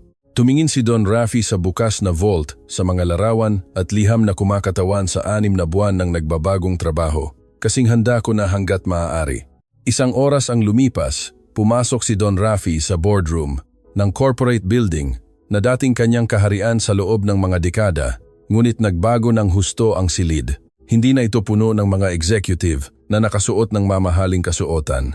Ngayon kasama na rito sina Miguel Torres, na namumuno sa Department of International Security, si Rosa, na naging Director of Corporate Services, si Daniela, na nagkoordinate ang mga programa Times Diversity and Inclusion Asterisk, at sa gitna na may masusing isinaayos na mga folder. Sa harap niya, si Elena Reyes, na sa loob ng 6 na buwan ay naging isa sa pinakaiginagalang na executive ng kumpanya. Nakaupo si Santiago sa Observer's Gallery, kasama ang iba pang 50 estudyante mula sa Diego Mendoza Fund na inanyayahan na saksihan ang pulong bilang bahagi ng kanilang edukasyon sa business leadership. Order. Mahinang kinalampag ni Mariana Solis, ang board chairwoman, ang kanyang gavel. Siya ay isang 62 taong gulang na babae na partikular na dinala para pangasiwaan ang pagbabago ng kumpanya. Nandito tayo upang suriin ang quarterly performance at talakayin ang restructuring proposal na iprinisinta ni Don De Leon. Lahat ng mata ay lumingon kay Don Rafi, na dahan-dahang tumayo. Sa loob ng 6 na buwan, nagtatrabaho siya sa pinakamahalagang panukala sa kanyang karera, isang kumpletong restructuring na muling ipapamahagi ang kapangyarihan at kita ng mas pantay-pantay sa buong organisasyon. Mga miyembro ng Lupon, simula ni Don Rafi, ang kanyang boses ay matatag, ngunit mapagpakumbaba. 6 na buwan na ang nakalipas, pampublikong ipinangako ko ang isang pagbabago na itinuturing ng marami na corporate suicide. Sinabi nila sa akin na mawawalan tayo ng talento, na ang mga investor ay tatakbo, na ang kumpanya ay babagsak. Huminto siya, hinayaan na mabuo ang pag-asa. Sila ay ganap na nagkamali. Nag-project siya ng presentasyon sa malaking screen. Ang mga numero ay kamangha-mangha, pagtaas ng productivity ng 47%, pagbaba ng employee turnover sa halos zero, customer satisfaction sa pinakamataas na antas at mas nakakagulat. Pagtaas ng kita ng 23% sa kabila ng 100 milyong pisong ipinangako sa educational fund. Paano ito naging posible? Tanong ng isang miyembro ng Lupon na may tunay na pagkalito. Ang mga projection ay nagpapakita ng malaking pagkalugi. Tumayo si Elena. Ang kanyang pagbabago mula sa janitress patungo sa executive ay napakakumpleto na mahirap alalahanin kung ano siya dati. Maaari ko pong sagutin iyan. Kapag tinatrato mo ang mga tao ng may dignidad, kapag binabayaran mo sila ng patas na sahod, kapag namumuhunan ka sa kanilang pag-unlad, hindi ka lang nakakakuha ng mga empleyado, nakakakuha ka ng mga kaalyado na personal na nakatuon sa tagumpay ng kumpanya. Natuklasan namin ang nakatagong talento sa 73 empleyado na underemployed, idinagdag ni Miguel, nagpapakita ng sarili niyang bahagi ng ulat. Mga engineer na nagtatrabaho bilang custodian, accountant, bilang empleyado ng cafeteria, mga certified translator, bilang receptionist. Nang ilagay namin sila sa mga posisyon na tumutugma sa kanilang tunay na kakayahan, tumaas ang productivity. Ngunit ang pinakamahalaga, ipinagpatuloy ni Don Rafi, binalik ang kontrol sa presentasyon, ay binago namin ang fundamental kung paano namin sinusukat ang tagumpay. Hindi na lang namin binibilang ang quarterly profits, binibilang namin ang mga buhay na nabago, mga pamilyang naitaas, mga komunidad na pinalakas. Nag-project siya ng bagong slide na nagpapakita ng mga larawan at testimonya ng unang 100 beneficiary ng Diego Mendoza Fund. Mga kabataan ngayon ay nag-aaral ng medisina, engineering, batas, sining, mga pamilyang nakaputol ng mga generational cycles, ng kahirapan, mga buong komunidad na binabago. Ito ang tunay na return on investment, sabi ni Don Rafi. Ang kanyang boses ay nabasag sa emosyon at ito ay walang hanggan na mas mahalaga kaysa sa anumang financial gain. Tumayo ang isa sa mga pinakakonserbatibong miyembro ng board. Si Hector Ramirez iyon, isang 68 taong gulang na investor na buong boses na sumasalungat sa bawat reforma. Don De Leon, ang mga numerong ito ay kahanga-hanga, ngunit ang aking pangunahing alalahanin ay nananatili. Nagmungkahi ka na ipamahagi ang 30% ng taunang kita sa isang employee profit sharing fund. Binabawasan ito ng direkta ang mga dividend para sa mga shareholder. Tama ka, sumang-ayon si Don Rafi. Binabawasan nito ang mga dividend sa maikling panahon, ngunit pinapataas nito ang pangmatagalang halaga ng kumpanya sa mga paraan na hindi nakukuha ng mga tradisyonal na financial models. Paano? Pinilit ni Hector. Biglang tumayo si Santiago sa Observer's Gallery. Maaari ko bang sagutin iyan? Parehong nagulat sina Santiago at Elena. Tiningnan ni Mariana Solis si Don Rafi na tumango. Sige, Santiago. Bumaba si Santiago mula sa gallery na may matatag na mga hakbang, nagdadala ng isang folder na malinaw na inihanda niya para sa sandaling ito. Sa kanyang edad na 12, na may 6 na buwan na karagdagang karanasan sa pagmamasid sa mga pagbabago sa corporate, siya ay naging isang bagay na pambihira, isang strategist na pinagsasama ang analytical intelligence sa malalim na pag-unawa sa dignidad ng tao. Mr. Ramirez, simula ni Santiago ng may paggalang ngunit may katatagan. Ang tatay ko ay nagsasabi na may 2 uri ng yaman, ang naipon at ang lumalaki. Ang accumulated wealth ay lumalaki ng dahan-dahan at namamatay kasama ang taong nagmamay-ari nito. Ang multiplied wealth ay lumalaki ng exponentially at nabubuhay magpakailanman. Binuksan niya ang kanyang folder na nagpapakita ng mga graph at projection na ginawa niya sa tulong ni Miguel at ng iba pang mga mentor. Nang mamuhunan si Don De Leon ng 100 milyong piso sa Diego Mendoza Fund, tila isang malaking pagkalugi. Ngunit susubaybayan natin ang tunay na epekto. Ipinakita niya ang kanyang unang slide. 100 estudyante ang nakatanggap ng full scholarship. Bawat isa ay kikita ng humigit kumulang 40% na mas malaki sa kanilang buhay kaysa kung wala silang college education.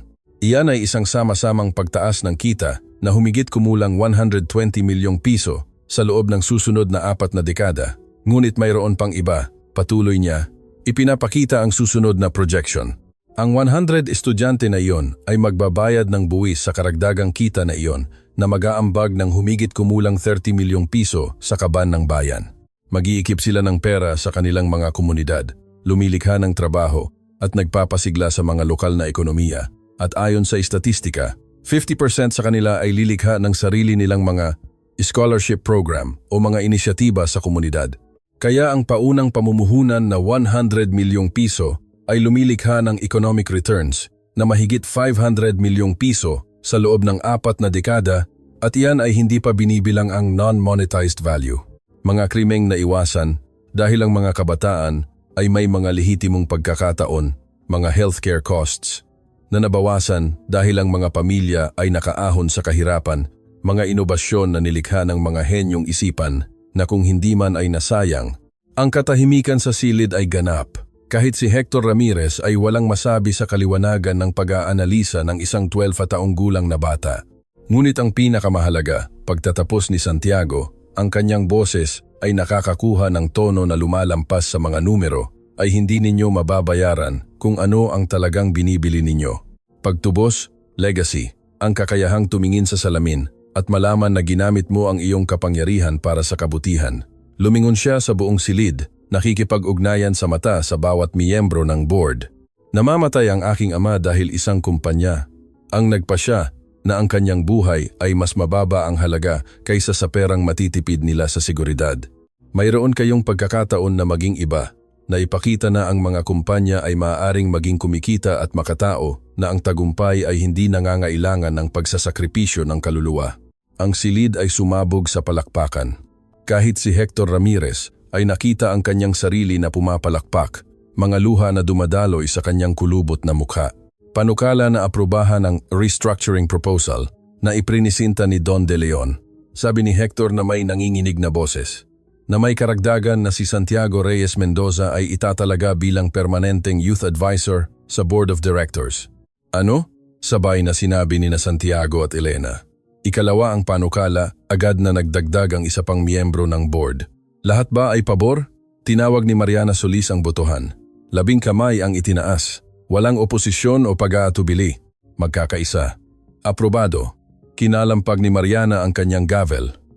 Ang restructuring ay ipapatupad agad at si Santiago Reyes Mendoza ay opisyal na ating unang youth advisor.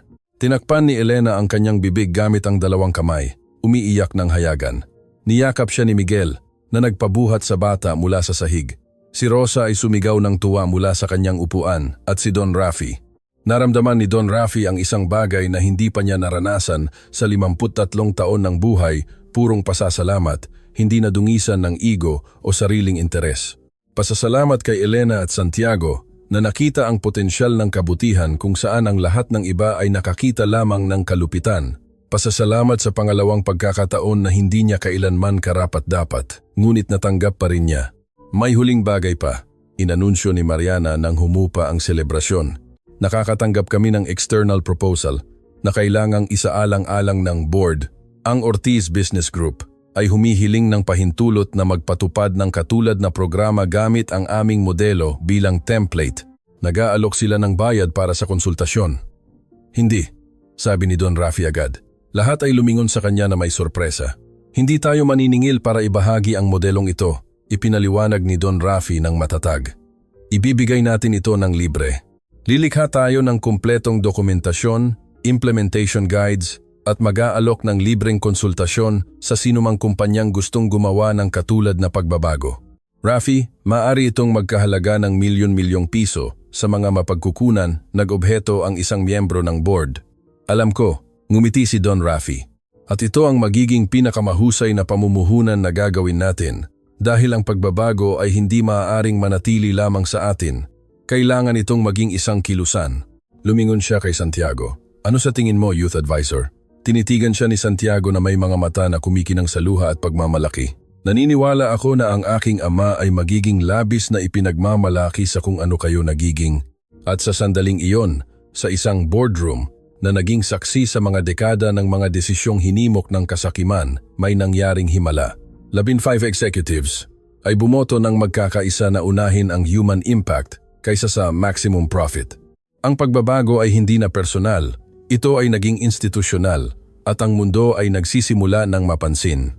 3 buwan pagkatapos ng board meeting na nagpabago sa lahat, si Santiago Reyes Mendoza ay nakatayo sa isang lugar na hindi niya kailanman naisip na bibisitahin ang Municipal Cemetery, kung saan inilibing ang kanyang ama. Halos 3 taon na ang nakalipas, ngunit hindi siya nag-iisa. Sa likuran niya ay naglalakad si Don Rafi De Leon na may dalang mga puting bulaklak. Sa kanyang tabi si Elena, may hawak na bronze plaque na kumikinang sa ilalim ng sikat ng hapon, at sa paligid nila ay mahigit 200 katao. Ang unang 100 beneficiary ng Diego Mendoza Fund, mga empleyado ng binagong kumpanya, at dosena ng mga pamilyang ang buhay ay nabago sa loob ng nakaraang 9 na buwan. Si Miguel Torres ay may dalang pala. Si Rosa ay nagdala ng espesyal na lupa mula sa kanyang personal na hardin. Si Daniela ay may hawak na kamera. Idinokumento ang bawat sandali para sa historical archive na kanilang binubuo. Dito, itinuro ni Santiago ang isang simpleng lapida na may nakasulat: Diego Mendoza, inhinyero, asawa, ama, 1978-2023. Sa loob ng 3 taon, ang libingan na ito ay halos nakalimutan. Binibisita lamang nina Elena at Santiago kapag kaya nilang bayaran ang transportasyon patungo sa sementeryo. Wala itong mga sariwang bulaklak mula noong libing, dahil ang perang dapat sana nilang ginastos sa mga bulaklak ay kailangan para sa pagkain, ngunit ngayon ay iba. Don Mendoza, nagsalita si Don Rafi patungo sa lapida, ang kanyang boses ay agad na nabasag. Hindi ko kailanman naging karangalan na makilala ka habang ikaw ay nabubuhay, ngunit nakilala kita sa pamamagitan ng iyong anak, na nagturo sa akin ng lahat ng itinuro mo sa kanya, at naparito ako para humingi ng tawad. Lumuhod siya sa harap ng libingan, inilalagay ang mga bulaklak gamit ang mga nanginginig na kamay. Patawad sa pagiging taong pinrotektahan mo ang iba laban. Patawad sa pagtrato sa iyong asawa na parang hindi siya nakikita. Patawad sa pagpapahiya sa iyong anak nang siya ay nagpaparangal lamang sa iyong alaala. Mga luha ang malayang dumaloy sa kanyang mukha ngayon, ngunit gusto kong malaman mo na ang iyong kamatayan ay hindi na sayang. Ang iyong anak ay kinuha ang sakit ng pagkawala sa iyo at ginawa itong isang kilusan na nagbabago ng buhay sa buong rehiyon. Ginawa niyang tagumpay ng daan-daang pamilya ang iyong trahedya. Lumapit si Santiago at naglagay ng kamay sa balikat ni Don Rafi. Ang aking ama ay magsasabi na ang pagpapatawad ay kinikita sa pamamagitan ng mga aksyon, hindi sa pamamagitan ng mga salita. At ipinakita mo ang iyong mga aksyon sa loob ng buong 9 na buwan. Si Elena ay lumuhod sa tabi nila. Inilalagay ang bronze plaque laban sa lapida. Nakaukit dito, Diego Mendoza, espiritual na tagapagtatag ng Diego Mendoza Educational Fund. Ang kanyang mga turo tungkol sa dignidad, kaalaman at hustisya ay patuloy na nagbabago ng buhay matagal na pagkatapos niyang mawala. 10:23 Magpakailanman, Diego. Nagsalita si Elena patungo sa libingan na may mahina ngunit malinaw na boses. Nangako ako sa iyo sa araw ng iyong libing na ang aming anak ay hindi kailanman makakalimutan kung sino ka, na pananatilihin niyang buhay ang lahat ng itinuro mo sa kanya. Ngunit hindi ko kailanman naisip ito.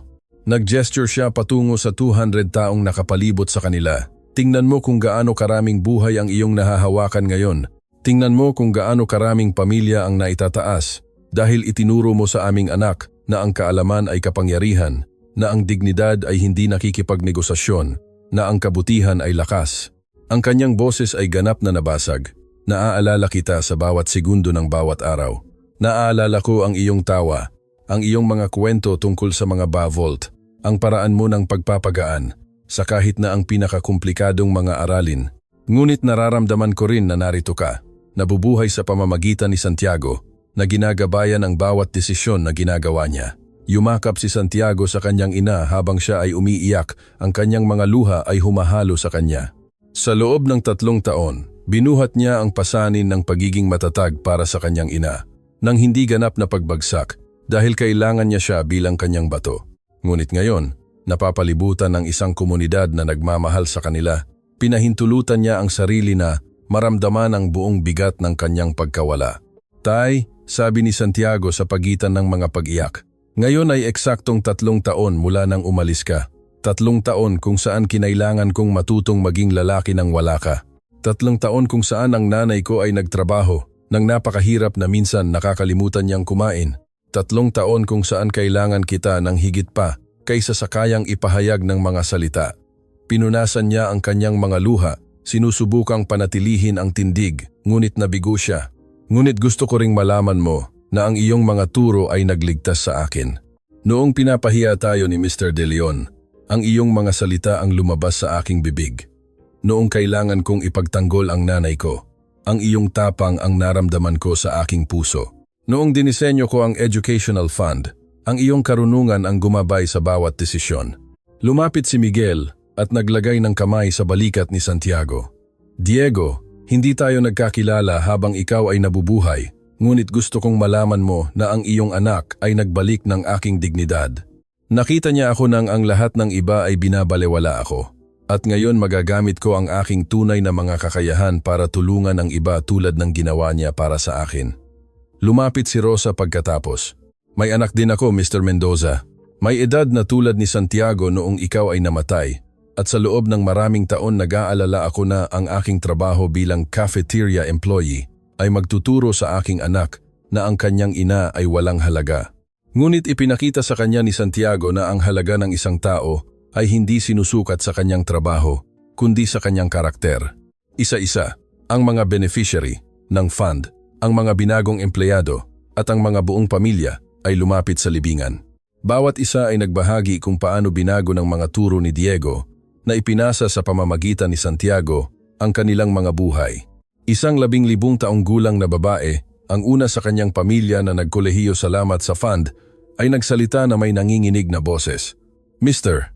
Mendoza, mag-aaral ako ng engineering dahil sinabi sa akin ng iyong anak na ang mga babae ay maaaring magtayo ng mga tulay, literal at metaphorical. Ang tatay ko ay nagtatrabaho sa konstruksiyon at hindi niya kailanman naisip na ang kanyang anak na babae ay maaaring magdisenyo ng mga gusali na kanyang itinatayo. Ngunit ngayon naiisip na niya salamat sa iyo.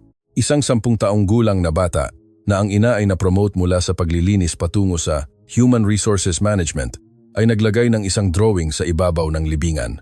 Nagdrawing ako ng superhero na kamukha mo, Mr. Mendoza, dahil sinasabi ng nanay ko na iniligtas mo ang kanilang pamilya kahit na ikaw ay patay na at iyon ang ginagawa ng mga superhero. Si Don Rafi ay nanood sa lahat ng may pagkamangha. Sa loob ng 53 taon, hinabol niya ang mga legacy na nakabatay sa mga gusali na may kanyang pangalan, sa mga corporate foundation, sa mga artikulo sa magazine na nagdiriwang ng kanyang yaman. Ngunit wala ni isa sa mga iyon ang maihahambing dito, isang lalaking namatay sa kahirapan, ngunit ang epekto ay exponentially na lumalaki sa pamamagitan ng mga buhay na kanyang hinawakan. Diego, muling nagsalita si Don Rafi. Ang kanyang boses ay puno ng emosyon na hindi pa niya naramdaman kailanman. Nainggit ako sa iyo. Alam kong kakaiba na mainggit sa isang patay na tao, ngunit totoo ito dahil mayroon kang isang bagay na hindi kailanman mabibili ng lahat ng aking pera. Isang anak na nagmamahal sa iyo ng labis na ginawa niyang kilusan ang iyong alaala. Isang asawang nagpaparangal sa iyo araw-araw na nagiging eksaktong babae na pinalaki niya ang iyong anak na igalang. Sa loob ng mga dekada, nagtayo ako ng mga imperyo na makakalimutan kapag ako ay namatay. Ikaw ay nagtrabaho ng tahimik, tinuturuan ang iyong anak ng mga simpleng aral at lumikha ka ng isang legacy na mabubuhay magpakailanman. Iyan ang tunay na yaman. Iyan ang tunay na tagumpay. Kumuha si Santiago ng isang sobre mula sa kanyang backpack. Tay, may gusto akong basahin sa iyo. Ito ay isang liham na isinulat ko, ngunit hindi ko kailanman na ipadala dahil hindi ko alam kung saan ito ipapadala. Binuksan niya ang sobre na may nanginginig na mga kamay at nagsimulang magbasa. Mahal na tatay, 3 taon na ang lumipas mula nang umalis ka, ngunit pakiramdam ko ay hindi pa natatapos ang ating pag-uusap. Kinakausap pa rin kita sa isip ko araw-araw. Nararamdaman ko pa rin ang iyong kamay sa aking balikat kapag nahaharap ako sa mahihirap na desisyon. Nais kong ikuwento sa iyo ang lahat ng nangyari, tungkol sa kung paano kami pinahiya ng isang mayamang lalaki, ngunit pagkatapos ay naging kaalyado namin. Tungkol sa kung paano ang nanay ko ay dumaan sa paglilinis ng banyo tungo sa pamumuno ng mga programa na nagbabago ng buhay. Tungkol sa kung paano ang iyong mga turo tungkol sa mga vault ay nakatulong sa akin na buksan ang saradong puso ng isang bilyonaryo, ngunit higit sa lahat, nais kong malaman mo na pinapatawad kita. Nakatayo si Elena ng biglaan, nagulat. Hindi pa kailanman binanggit ni Santiago ang pangangailangang patawarin ang kanyang ama. Pinapatawad kita sa pagtatrabaho, nang napakahirap na minsan ay pagod ka na para maglaro. Pinapatawad kita sa pagkuha ng mapanganib na trabaho dahil kailangan mo ng pera. Pinapatawad kita sa pagkamatay at pag-iwan sa amin ng mag-isa. Ang mga luha ay dumaloy na sa papel, nagpapadilim na sa mga salita.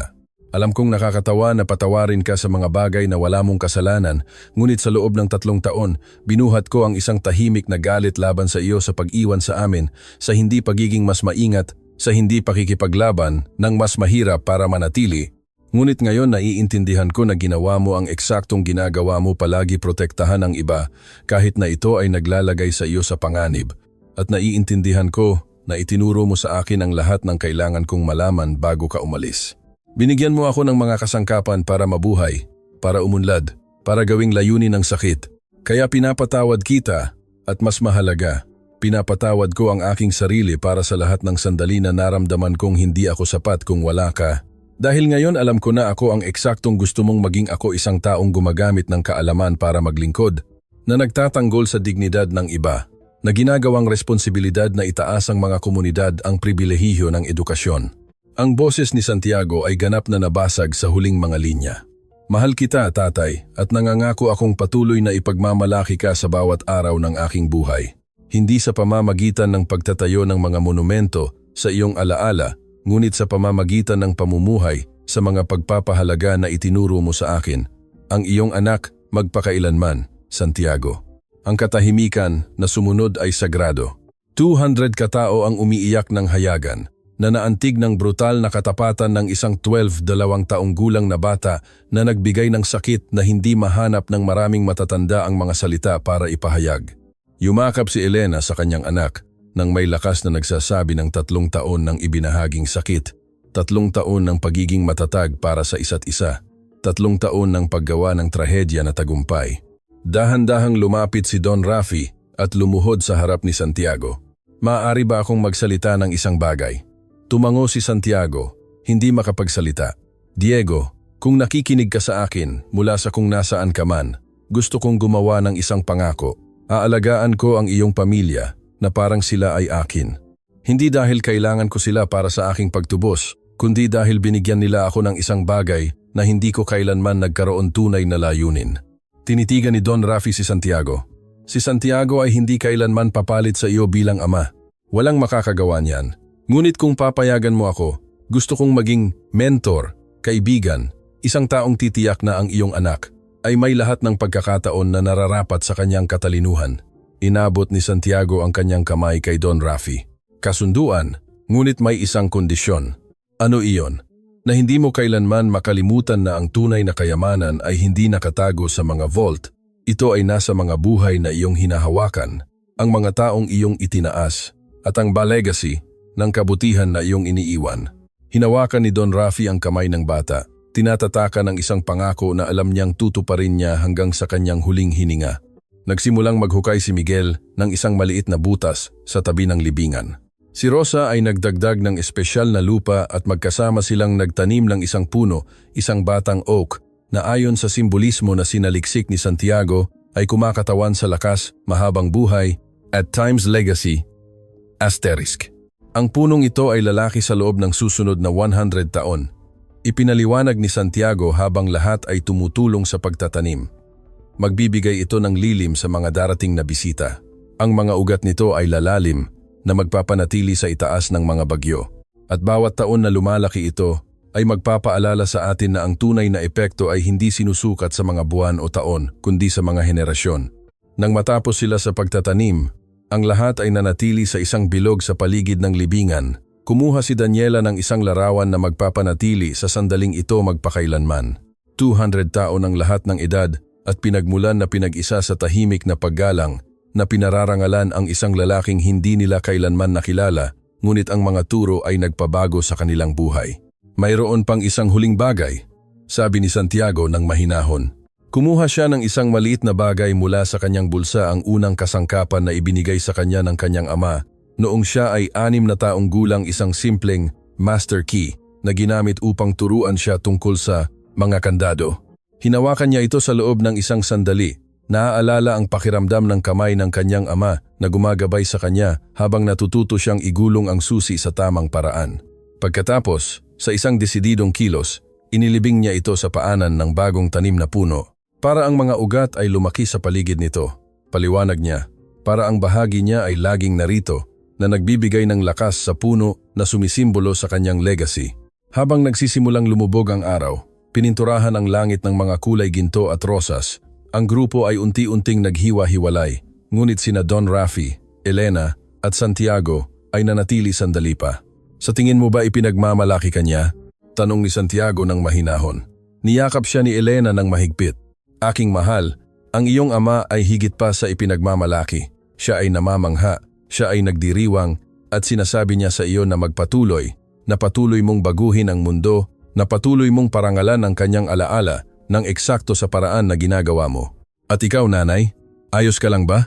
Tumingin si Elena sa libingan, pagkatapos ay sa kanyang anak, pagkatapos ay kay Don Rafi na nagbago mula sa kanyang humiliator patungo sa isang bahagi ng kanilang piniling pamilya. Sa unang pagkakataon sa loob ng 3 taon, sabi niya na may pagkamangha, ako ay higit pa sa ayos, ako ay kumpleto. Hindi dahil nawala ang sakit, kundi dahil natutunan nating gawin itong isang magandang bagay. Inilagay ni Don Rafi ang isang kamay sa balikat ni Elena at ang isa pa sa kay Santiago. Si Diego Mendoza ay hindi nagtayo ng mga gusaling may kanyang pangalan. Hindi siya nag-ipon ng milyon-milyong piso, hindi siya lumabas sa mga magasin na nagdiriwang ng kanyang tagumpay, ngunit nagtayo siya ng isang bagay na walang hanggan, na mas mahalaga, isang pamilya na nakakaunawa na ang tunay na legacy ay sinusukat sa mga buhay na binago, hindi sa mga bank account. At salamat sa kanya, patuloy ni Don Rafi. Ang kanyang boses ay nabasag sa panghuling emosyon, isang lalaking nawala ang kanyang kaluluwa ay natagpuan itong muli. Salamat sa kanya, daan-daang pamilya ang may pag-asa. Salamat sa kanya, isang kilusan ng pagbabago ang nagbabago kung paano tinatrato ng mga kumpanya ang mga tao. Iyon ang uri ng yaman na hindi kailanman namamatay.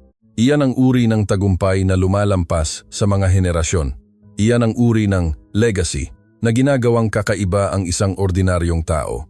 Habang sila ay naglalakad palabas ng sementeryo, lumingon si Santiago sa huling pagkakataon patungo sa libingan ng kanyang ama, patungo sa bagong tanim na puno, patungo sa plaque na kumikinang sa ilalim ng huling sinag ng araw.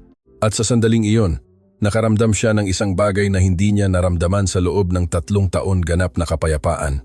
Hindi dahil nawala ang sakit, kundi dahil natutunan niya ang huling aral na nais niyang ituro ng kanyang ama, na ang tunay na pag-ibig ay hindi kailanman namamatay.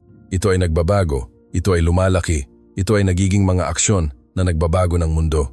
At habang si Santiago Reyes Mendoza ay naglalakad patungo sa kanyang hinaharap na hawak ang kamay ng kanyang ina at kasama ang lalaking nagbago mula sa kalaban tungo sa kaalyado, alam niya ang isang bagay ng may ganap na katiyakan. Ang kanyang ama ay mabubuhay magpakailanman, hindi sa mga lapida ng marmol o mamahaling monumento, kundi sa bawat buhay na binago ng Diego Mendoza Fund, sa bawat empleyadong tinatrato ng may dignidad sa halip na may paghamak, sa bawat batang matututo na ang kaalaman ay kapangyarihan at ang kabutihan ay lakas. Sa bawat bilyonaryo na matututong ang tunay na kayamanan ay hindi iniingatan sa mga bolt. Ito ay ibinabahagi, ito ay lumalaki at nabubuhay magpakailanman sa mga pusong hinahawakan nito.